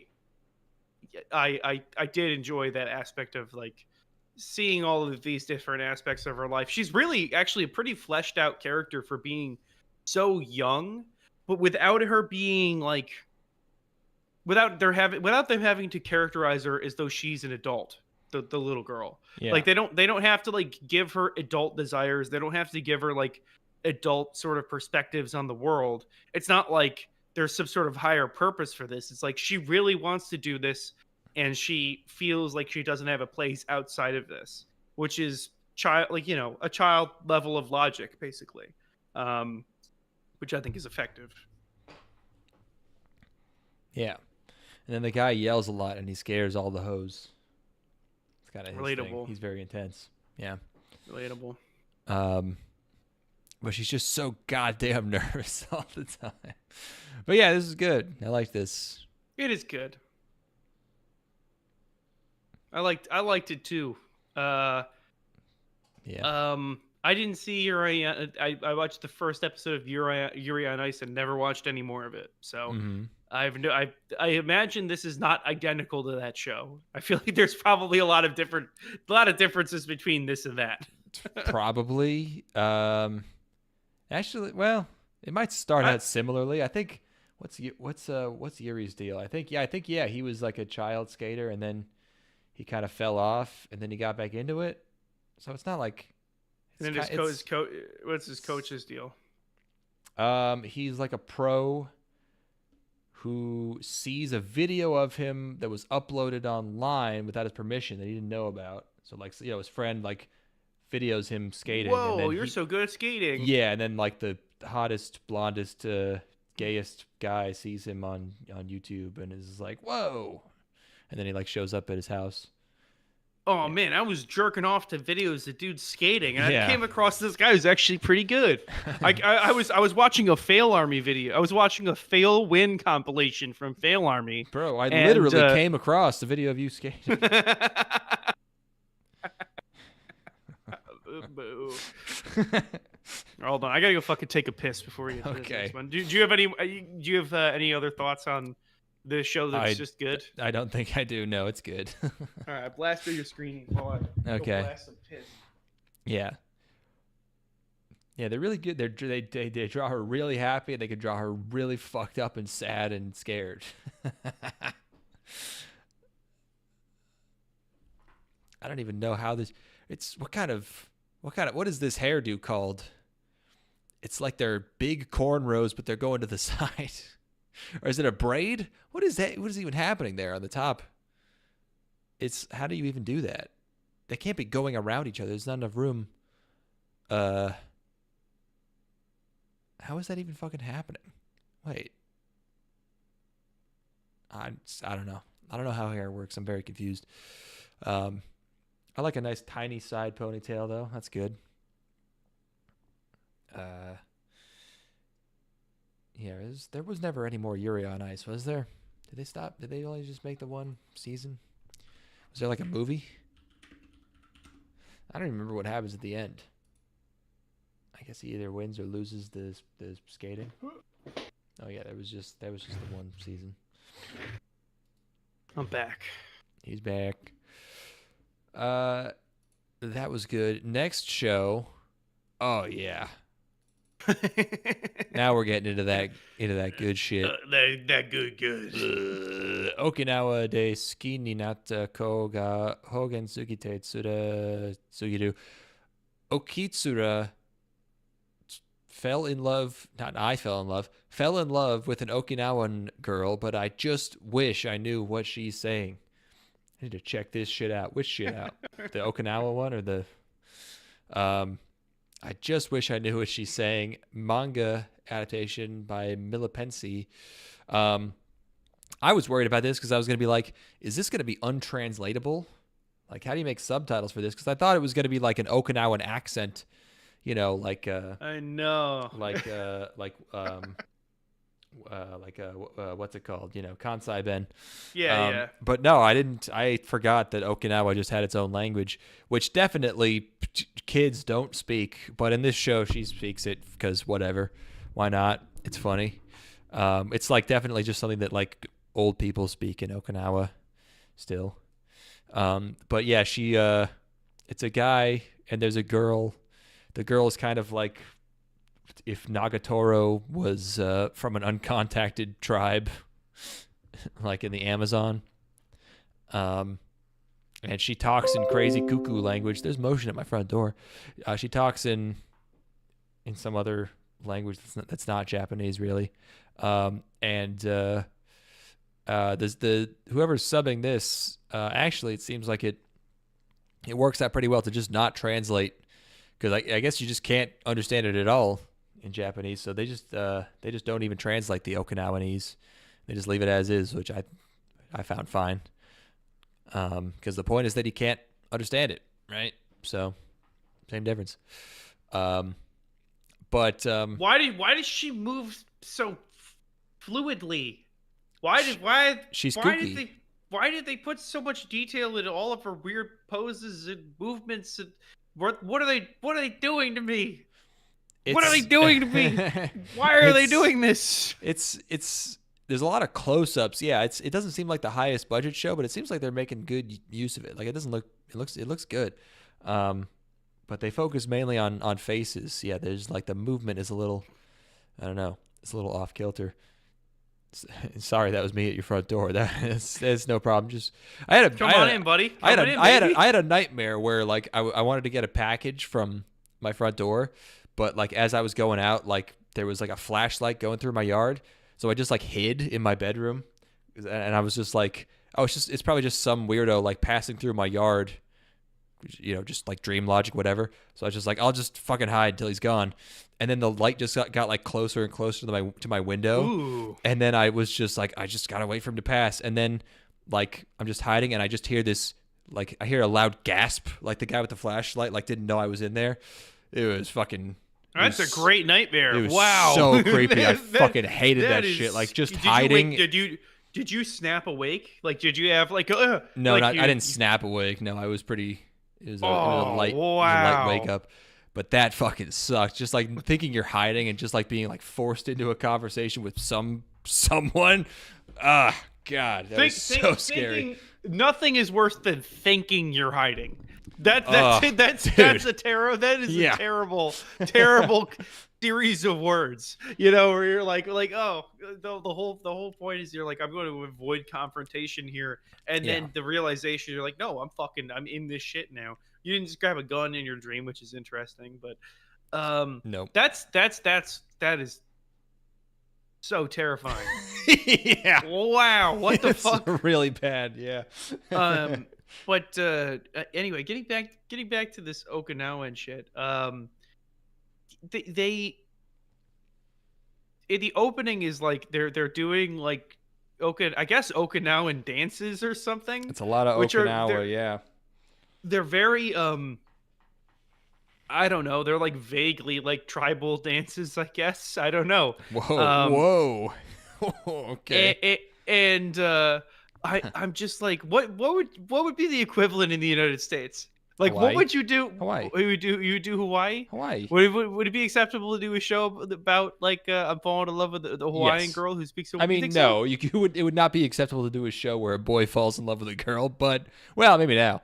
But no, definitely not. Like, oh, I'm in love with this brown girl. Nuh-uh. No, dude. Yeah, she's so exotic, and she's quirky. She's an exotic girl who speaks a different language, and she's like hot because she speaks a different language. No, you can't do that. Yeah, I don't know. Okinawa is such a strange place. I didn't know. It's like part Italy, I guess. There's language jokes. The most shocking thing to me is that obviously you're thinking this adorable brown, blue-eyed, Okinawan girl is going to be the centerpiece of the show, but it turns out there's a blonde girl who excels far and away ahead of Okinawa girl by leaps and bounds. Even better. Yeah. It is by far the better girl, and I think it's actually the love interest. I don't know. She better be. I'll be fucking pissed off. I mean, what? She's so good. This girl is so fucking good. Girl of the season by far so far. The dynamic is amazing too. Like you've got this total Looney Tunes bonkers off the wall girl just speaking at this guy in a language he doesn't understand. Yeah, speaking in wingdings. Yeah, like he doesn't understand a fucking thing she's saying. And this girl is in love with him, has found this weird position where she has to translate and finds herself in like these foibles where she has to like disguise her own feelings in the translation. What a treat. It's a good bit. Yeah. That's like just the three of them, and I know that there's going to be other characters too, but just the three of them, you could get a decent amount out of that, I think. And it's not like there's not the most going on behind the scenes here. That's pretty much the premise. Is like this guy likes this girl who is so fucking she's so tropical that she doesn't understand. She can't talk right. She's so island vibes. She's grooving so hard to the sounds of Uncle Cracker that she can't process the fact that this dude's totally enamored with her. Yeah. And then this girl who is Amber is the color of her energy. she has to put herself in between because she wants an excuse to talk to him. When she said that line of like, this is a great premise. It's perfect. Yeah. It's and the thing is, like, it doesn't even matter what the girl's speaking in whatever the native language is. She could do like basically nothing the entire episode. It doesn't even matter because it's all about the other girl. It's all about the other girl and her that dynamic. And god damn, what a treat. Yeah, it's awesome. I'm in love with the Rock's niece. I am. This is Salt Life. This is also Salt Life. Yeah, everything on Okinawa is Salt Life. I would love to get me an Okinawan girl. Let's see what Okinawan girls look like. Well, yeah, we've discussed you want a 5'11" Okinawan girl. We did the math and it wasn't looking good. There was literally like the odds were like overwhelmingly the case that there was not a single one of the requirements that you stipulated. But there's there's Okinawa jokes. Everyone is named Higa apparently. I didn't know that. Yeah. Like Niga, Higa. I guess that's where he's from. Root beer. I don't know is that A&M, or it says Okinawa juice on the can. That's definitely the A&M can. It looks like an A&W. It looks like an A&W. A&W. That's what I meant. Yeah. Like I don't know if Okinawa juice. Because Japanese usually don't like root beer, but either A&W makes something that they drink there, or they just like root beer, unlike the rest of Asia. But they probably got it from the fucking GIs. They probably got it from the GIs and love that shit. Like Spam. But I mean, they have root beer in the rest of Japan. They just don't like it because it tastes like medicine. Yeah. So I don't know why the GIs giving it to them would make a difference. It's exotic and fun. Okinawa root beer. Is there any literature on this? Okinawa, Japan is home to A&W restaurants which serve root beer and other American fare. A&W root beer is a popular drink in Okinawa, and some say it's the only place in Japan where you can find it. Wow. Okay. Asked and answered. So, recently, a winter 2025 anime called The Okinawan Girl I Love Has an Unbearable Dialect was introduced. The series is about a boy who moves from Tokyo to Okinawa and has trouble understanding the dialect. So far, most of the reviews of the manga say it's based on say it's a wholesome series that introduces Okinawan culture to the audience. I hope that's true, but I'm concerned. How so? Jokes about regional accents can be funny, but they can also be rooted in classism and racism. That could be the case here. Racism. Before I get started explaining why, I want to clarify that I'm not an expert on this topic. I'd believe it. Which topic? Racism or Okinawa? Well, I'm gonna find out what's going on about Where did you find this? This is on comiccon.com. Nice. Wait, like Comic Con, or a different? I don't know. No, this is like it's comic COMICON.com. Whoa. Huh. But I think it's basically just about anime and cartoons and comics and shit. Yeah. Linda A&W Burger Anna Lindwasser. I watched Cat Planet Cuties today. Nice, and it had a lot of references. Well, I'm not gonna share this person's face because that's just wrong. But you can share it with me. It's worth noting that the reason I like Okinawans is actually based in racism and classism. That's actually why I like them so much, is that they're inferior. And I know if I showed up with $1 there, they would do anything. So I thought you were just gonna say it's because the ladies is brown, but you went a step further. And you're like, I like that they're poor. I like that they're suffering. It should be it should be acceptable to like someone because they are more likely to like you because you have a lot of money compared to them. Like I don't see why that would be like bad. Yeah, because like someone liking you makes you want to like them, obviously, right? And someone's going to like you if you like have comparatively a lot of buying power that they don't. So, I mean, isn't that just I want a guy in finance, 6'5", blue eyes, trust fund. Yeah, like that. That's yeah. I think there's it's been accepted that a lot of people are interested in having more money because it makes them more attractive to people around them.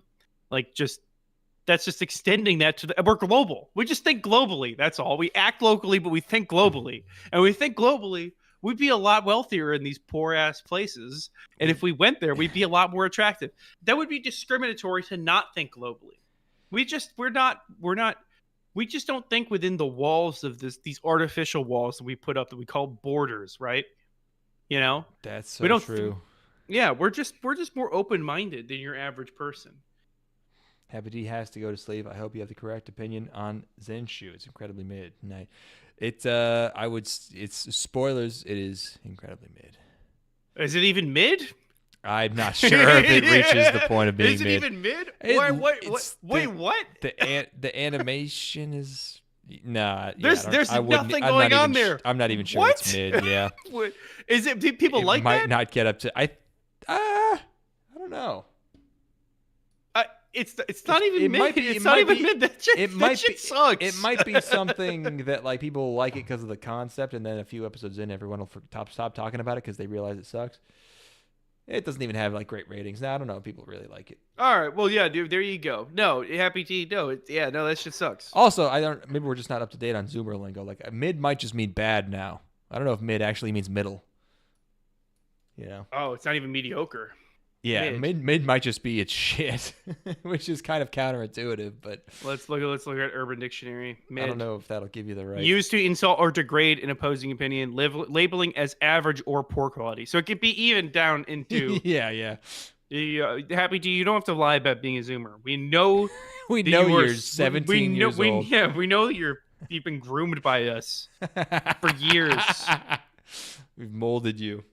Yeah, just as we want to mold Okinawan women because they've never seen wealth such as owning a shirt that has sleeves. They don't know what that looks like. They don't. Yeah.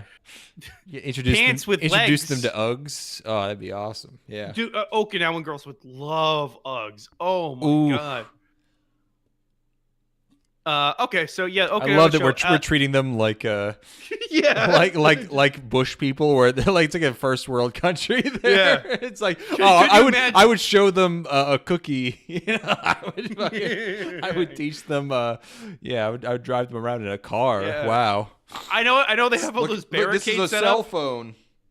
I know they have all those barricades set up so you can't intervene in their culture. Like, and they make sure that there's a no-fly zone over Okinawa, so that because if they saw a plane, they would freak out. They'd be like, there's a big bird that's about to attack us. Yeah. These class 3 civilization fucking. Yeah. Anyway, I know I'm violating the Prime Directive right now, but here, let me show you this, and I'm just showing her a fidget spinner. Oh shit! Oh, yeah. Show him, Mr. Beast. yeah. Jake Paul videos. Yeah. So this is Mike Tyson. Mike Tyson was the biggest. He was the biggest boxer in the world in the late '80s and early '90s. He had this crazy record. He was a knockout artist. And this is showing the Joe Rogan clips of him talking about shooting elk. Okay, so this is Joe Rogan. This is Alex Jones. Alex Jones runs a conspiracy channel called InfoWars, which is, I guess, broadcast on the internet. Anyway, Okinawans are basically just Japanese, and I don't even think they're particularly dark-skinned anymore. So, they're at least tan. They get a lot of sun. I like the optimism.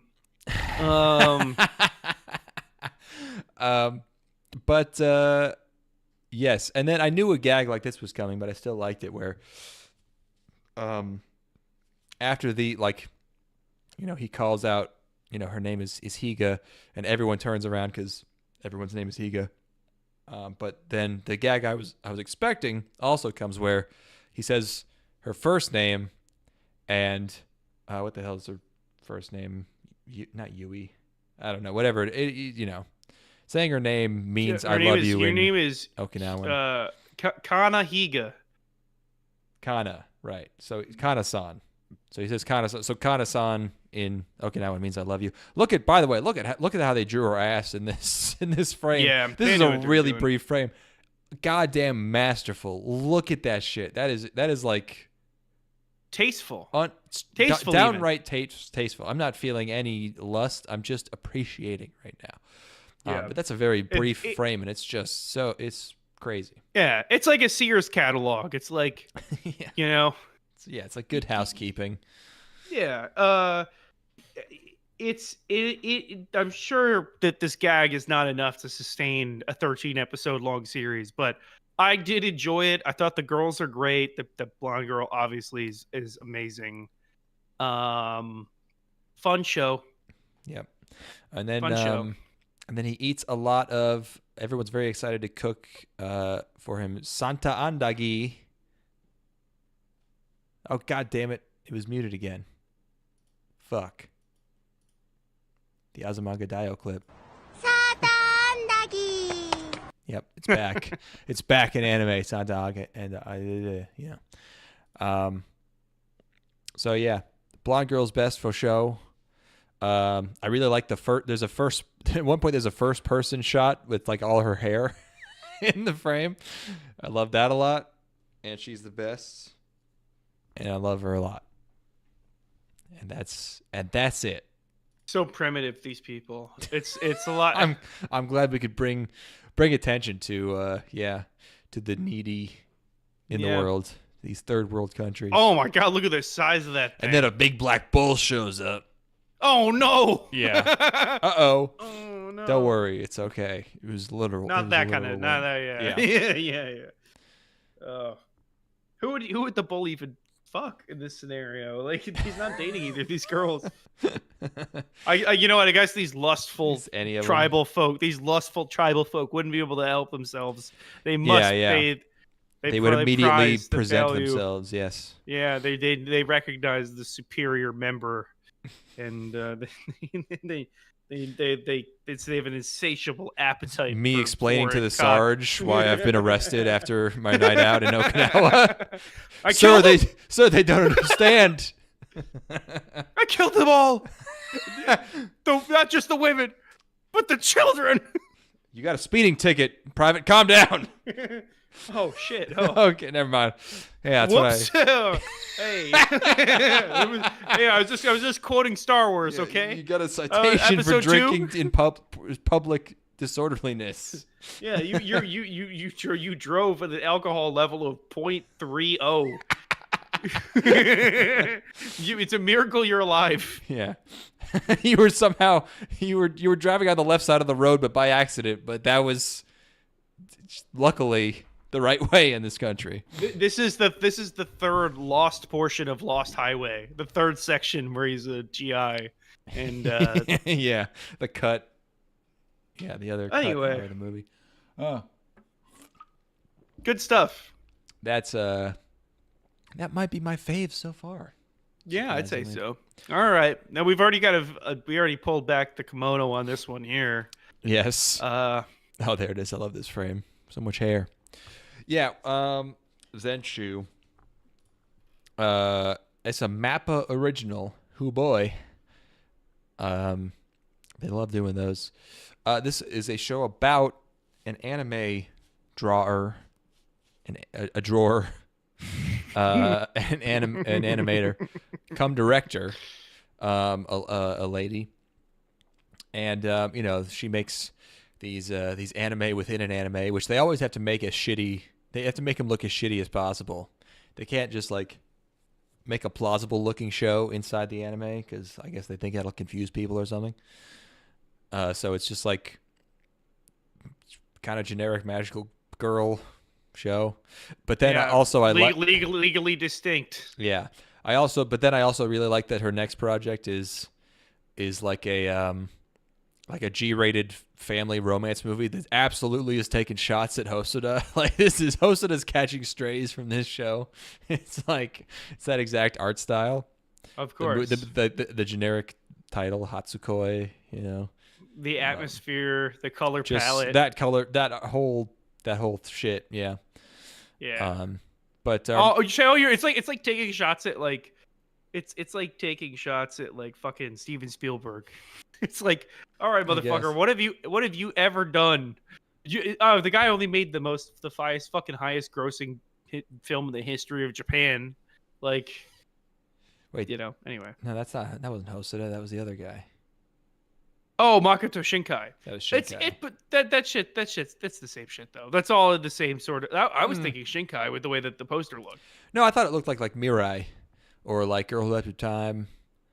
You know, it'd be way more colors and like lens flares and purple Oh. stuff if it was Shinkai. No, I guess you're right. You're right. No, you're totally right. It Good totally call. looks like a Hosoda. Yeah, yeah, you're very poster. right. Yeah, yeah. But it's not literally taking shots at him. It's just like that kind of Generic movie. blockbuster anime film. Yeah, yeah. And yeah, and she's making that. It's like a movie that it has the plot of a Shinkai movie, but it's directed by Hosoda. Basically, anyway, go on. Sorry. Yeah, probably. But she's a weirdo. She's got a lot of hair. And then she dies by choking on some kind of magic rock. I don't know. She has writer's block. She's trying to do storyboarding, and she dies. And she ends up in Magic Land. And it's the Magic Land of not a show that she wrote or made, but one that she just watches, I guess, one that she likes. But she doesn't like it because it's good. She likes it because it's like baffling how depressing and pointless it is. So she likes this like grimdark show where everyone dies, and then she gets transported into it, and then I guess she has the opportunity to save everyone. Now, I'm not even sure this could work, but like one of the things you would have to do to make it work is to make it possible to take the fictional show seriously. But like there's a silly, cheapy talking unicorn voiced by Rie Kugimiya. Yeah. And it's just like we've just been introduced to this thing, and it's like established as being kind of generic. There's these big giant bugs that are also, like generic. They got like the Japanese version of Drawn Together as the cast of characters that she's associating. Yeah, the characters with. are not artistically cohesive. No. Yeah, yeah. And then it's just like I have to save them, and then she saves them by doing crazy storyboarding, and it's like this is like it feels like it's a pandering power fantasy, but specifically to animators, and that's not an audience for a show. No. It's like really pandering to anime. I was artists, wondering to if this was anime going to animators. be a metaphor, and she was going to like snap out of it and then go and draw really good. Well, I think that's probably maybe that could be like at the end. Maybe that'll be what happened, or maybe the whole thing's a metaphor. I mean, yeah, clearly it's supposed to be like this is what snaps her out of it. I don't know if she's actually going to come back to life if she's literally dead. I don't really care because it's not good. But yeah, there's probably something like that going on. Was honestly really disappointed with this isekai that they really took a long time to get us there. Like they really kind of buried the lead on this one. And at a certain point, I'm like, I don't know, maybe I could get into this drama of because she's clearly really fucked up. Yeah, you were ready to watch like a nice work drama about a writer. About an anime with writer's and block. then I get sucked into this crap where her problem is instantaneously solved, basically. Where it's like, oh, I can draw now. It's like, well, come on, what are we doing here, man? Yeah, like, yeah. This trite bullshit. Like, she was genuinely really fucked up in real life. I thought that was I thought she was like a unique character. Until they sucked her into an isekai. I was like, what the fuck, man? I thought we had something going on here. She was like a child prodigy. She intimidates all the people around her. She's got this sort of depressive sort of thing where she's growing out her hair until the storyboards are done. She's a control freak. I'm like, hey, these are all like character flaws that I'd like to see explored. I'd like to see her, even if she doesn't relinquish all of this control, I want to at least know why she feels the need to be so controlling. Is it because she's kind of like doesn't feel like she can delegate these tasks? But no, we're in this fucking unicorn, and she's fucking doing a gajillion drawings a second to blow up an army of enemies, and it's just crap, garbage.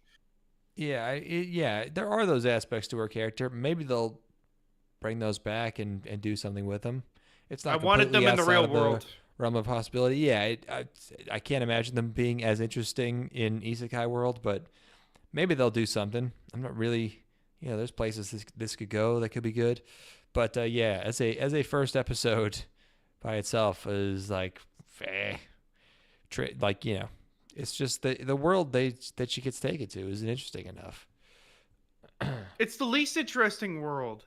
Yeah, no, there's nothing to it. It's as generic as they could have possibly made it. Man, I don't care how crazy you make the Henshin sequence. Yeah. I was settling in. I was getting ready. I was like kind of like, okay, I'm getting a grasp for this now. Like I get she's procrastinating by watching this movie that she likes and searching for some sort of inspiration.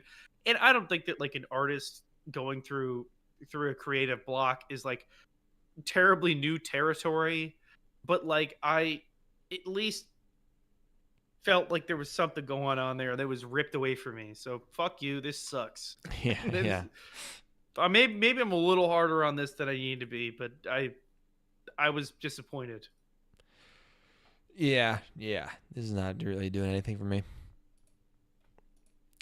Next. Kono Kaisha ni suki na hito ga imasu. I have a crush at work. Manga. Blade. Title just inaccurate. It's yeah, I should note this is not about hey, think about this. What if you had a crush but you was at work? No, this is not about having a crush at work. This is about have a girlfriend that you fuck in the pussy at work. Not at work, but this guy gets laid in the first episode. This guy is having I think he got laid before the first episode. He is a sex haver. There's no you're not crushing on somebody if you're fucking them. That is not a crush. That English translator, I hate to tell you. You are crushing it. You are crushing it. He is. He's crushing it. For such a strangely sexless show, they do fuck, which surprises me. They are a fucking couple. Which is fine nowadays. Fucking couple, okay. Yeah.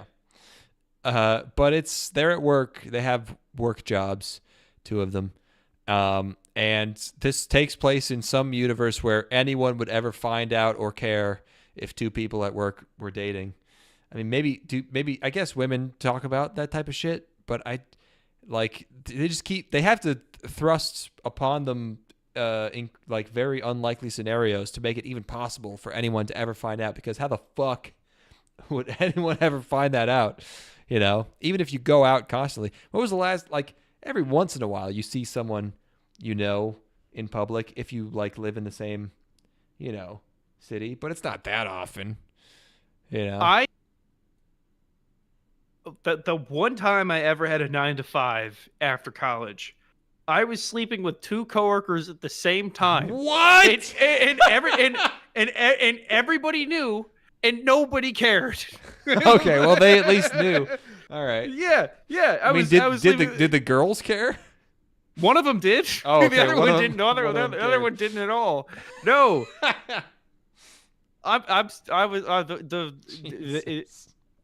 Nobody cared. Nobody gave a fuck. Because why? Yeah, well, that's not that wasn't like a corporate office job, I guess. We had HR.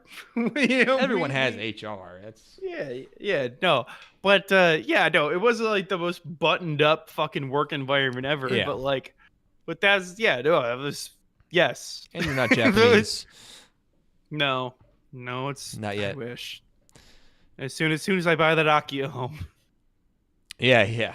Then it's Gomen Asai in Ohio until the day I die, baby. You are Ken-sama. but they don't want their coworkers to find out that they're dating. So their strategy for this is to pretend to hate each other and fight in the office, which I have to say is not the way to do it. That is, everybody knows that hatred it's right next to lust in the brain. I read, I think that's confirmed neuroscientifically. Many people are saying this, but it's like you would be completely indifferent to each other, obviously, if you were trying to hide this. Or friendly. That's well, nah. No, just be indifferent. It's fine. Why don't you just tease all your coworkers a little bit and do a little will they won't they? Yeah, do a little spank each other. Yeah, why don't you fucking grab her fucking twat through underneath her start skirt, motorboating her, and then just hard deny it when they report you. Just be like, no, I didn't. They're crazy. Hey, do you have those papers for me? He said do something so crazy that no one will believe. HR will not believe them. Hey, did you do it in front of one person? Hey, did you scan your asshole for me and bring those documents over? Hey, I don't know. Did you get the memo earlier that I need to see your fucking beeve as soon as possible? Otherwise, I'm going to explode. Yeah. You did? Okay, good. Hey, it's 2:30. I need a release right now. I need to be milked. I haven't been milked in a minute. Yeah.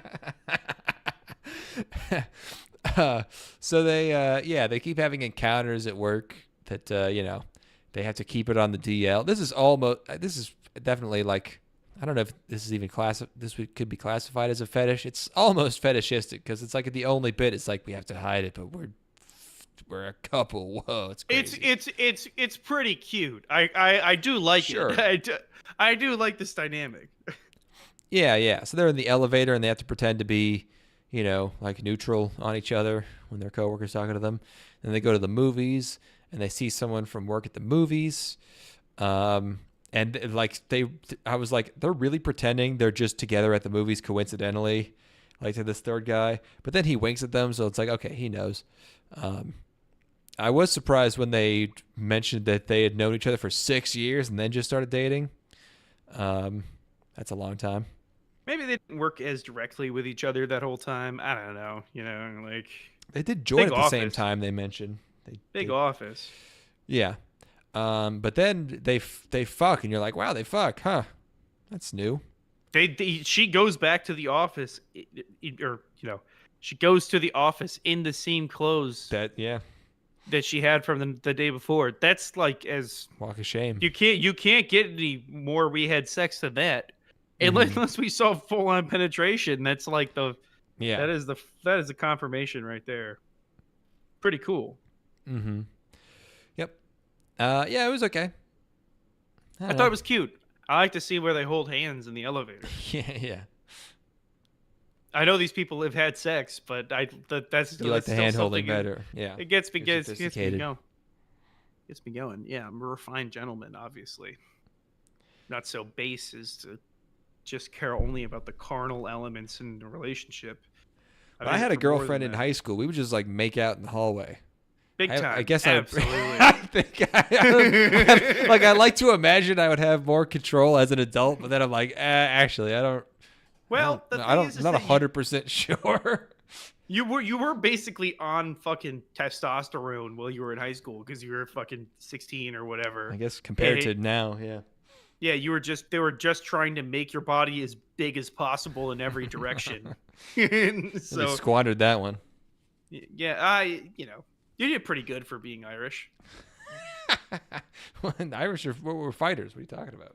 Yeah, but you're squat, sort of. Maybe, yeah. Portly, Gimli-like creatures. Yeah, very trollish. I say this as one. Mm-hmm. All right.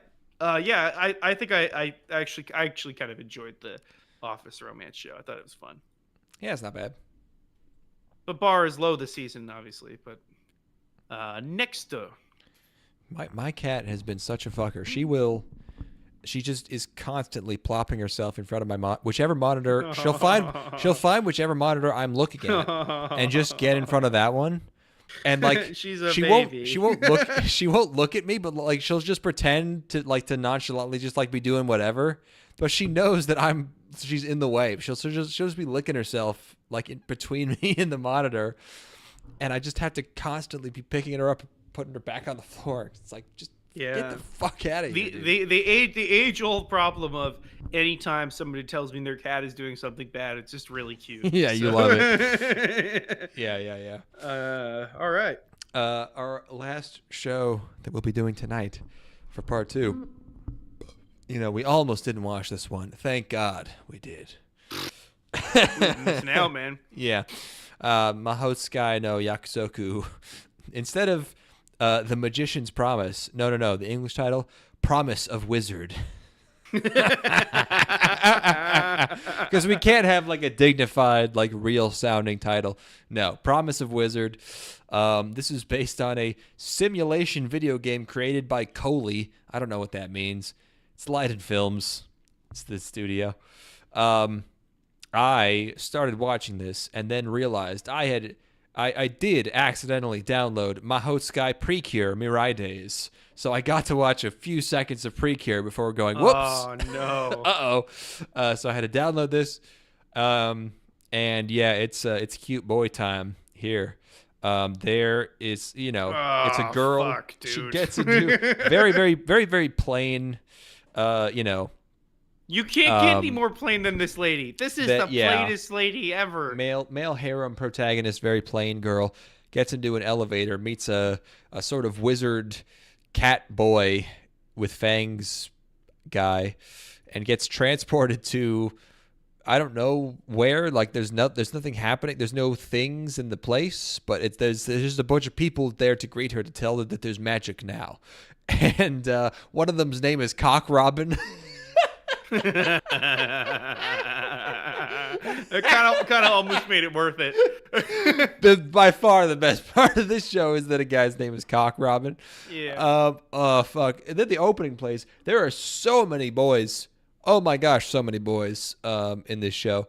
Like this is just one frame on this couch. There's like four of these. That's enough for a reverse harem. I'm gonna say there's at least 16 boys going on in this show, and it's sort of there's like some sort of magical council or whatever it's called in Harry Potter, the Ministry of Magic, who are angry at all these hot boys, and because they're such bad boys. Ooh, they didn't. I don't know what the conflict was, but so naughty. They're like, oh, these wizards, they're bad. They're too cool and rad, and you can't hang out with them. You can't have sex with any of these boys. Yeah, and then the wizards are like, well, I think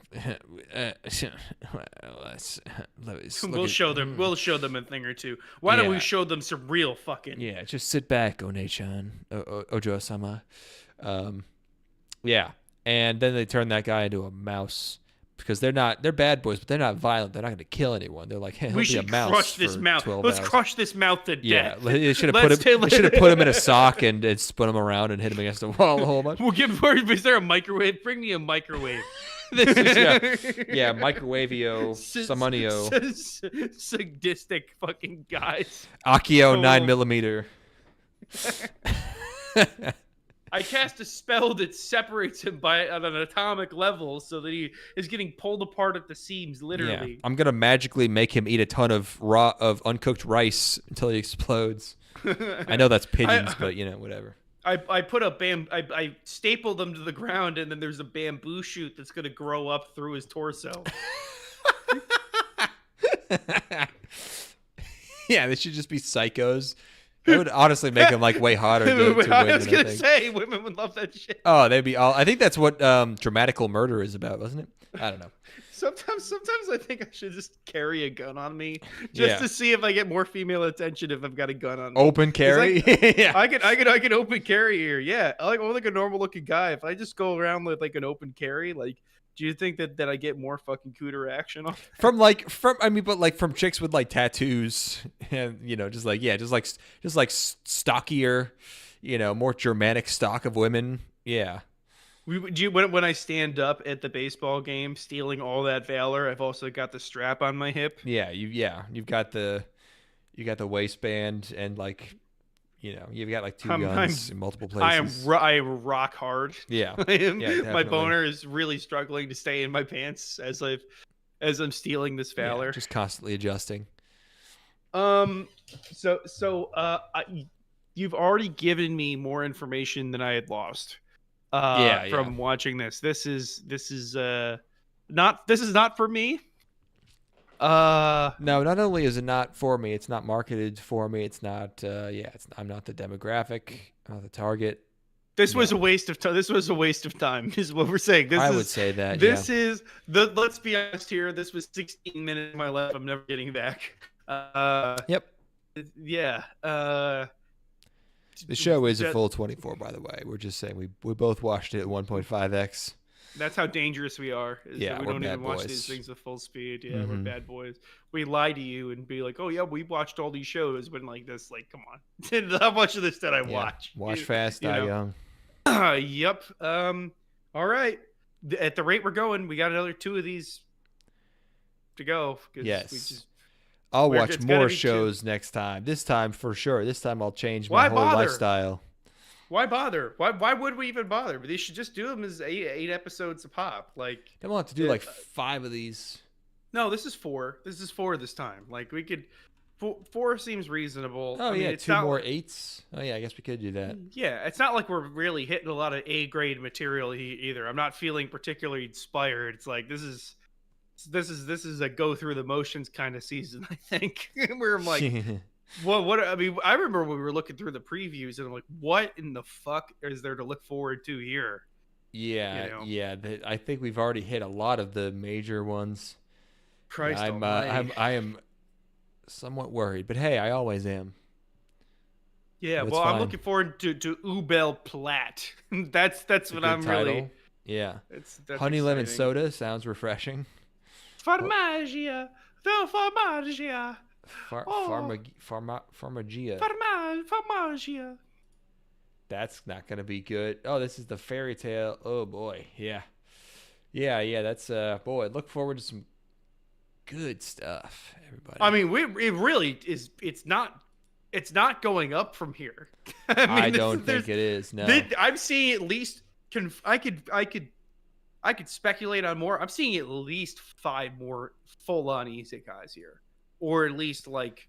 Oh, yeah. I mean, it's been like half of them so far. So we almost made it through this entire thing without getting isekai, and then we got jumped. Like we got jumped to. there do was an a pretty isekai. low number of isekais. That's true.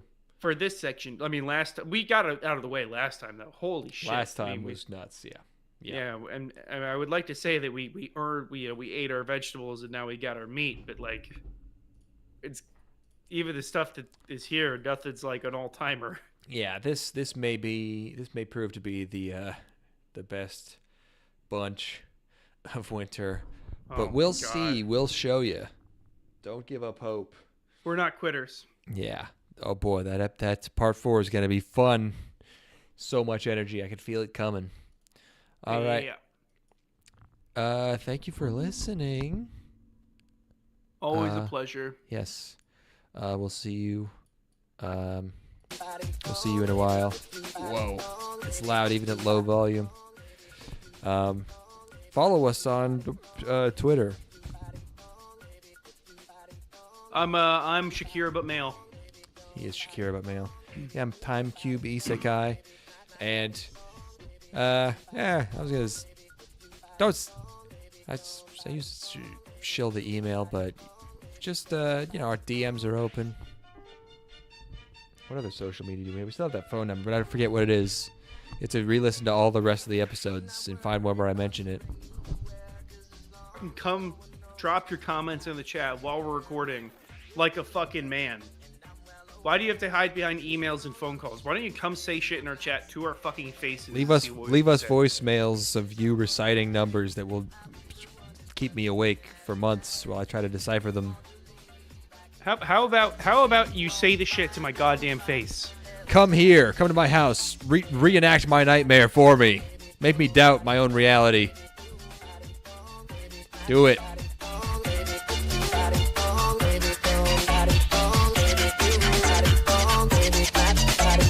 Y'all know how you met me, you don't know why you can't turn around and say goodbye. All you know is when I'm with you, I make you free and swim through your veins like a fish in the sea. I'm saying, follow me.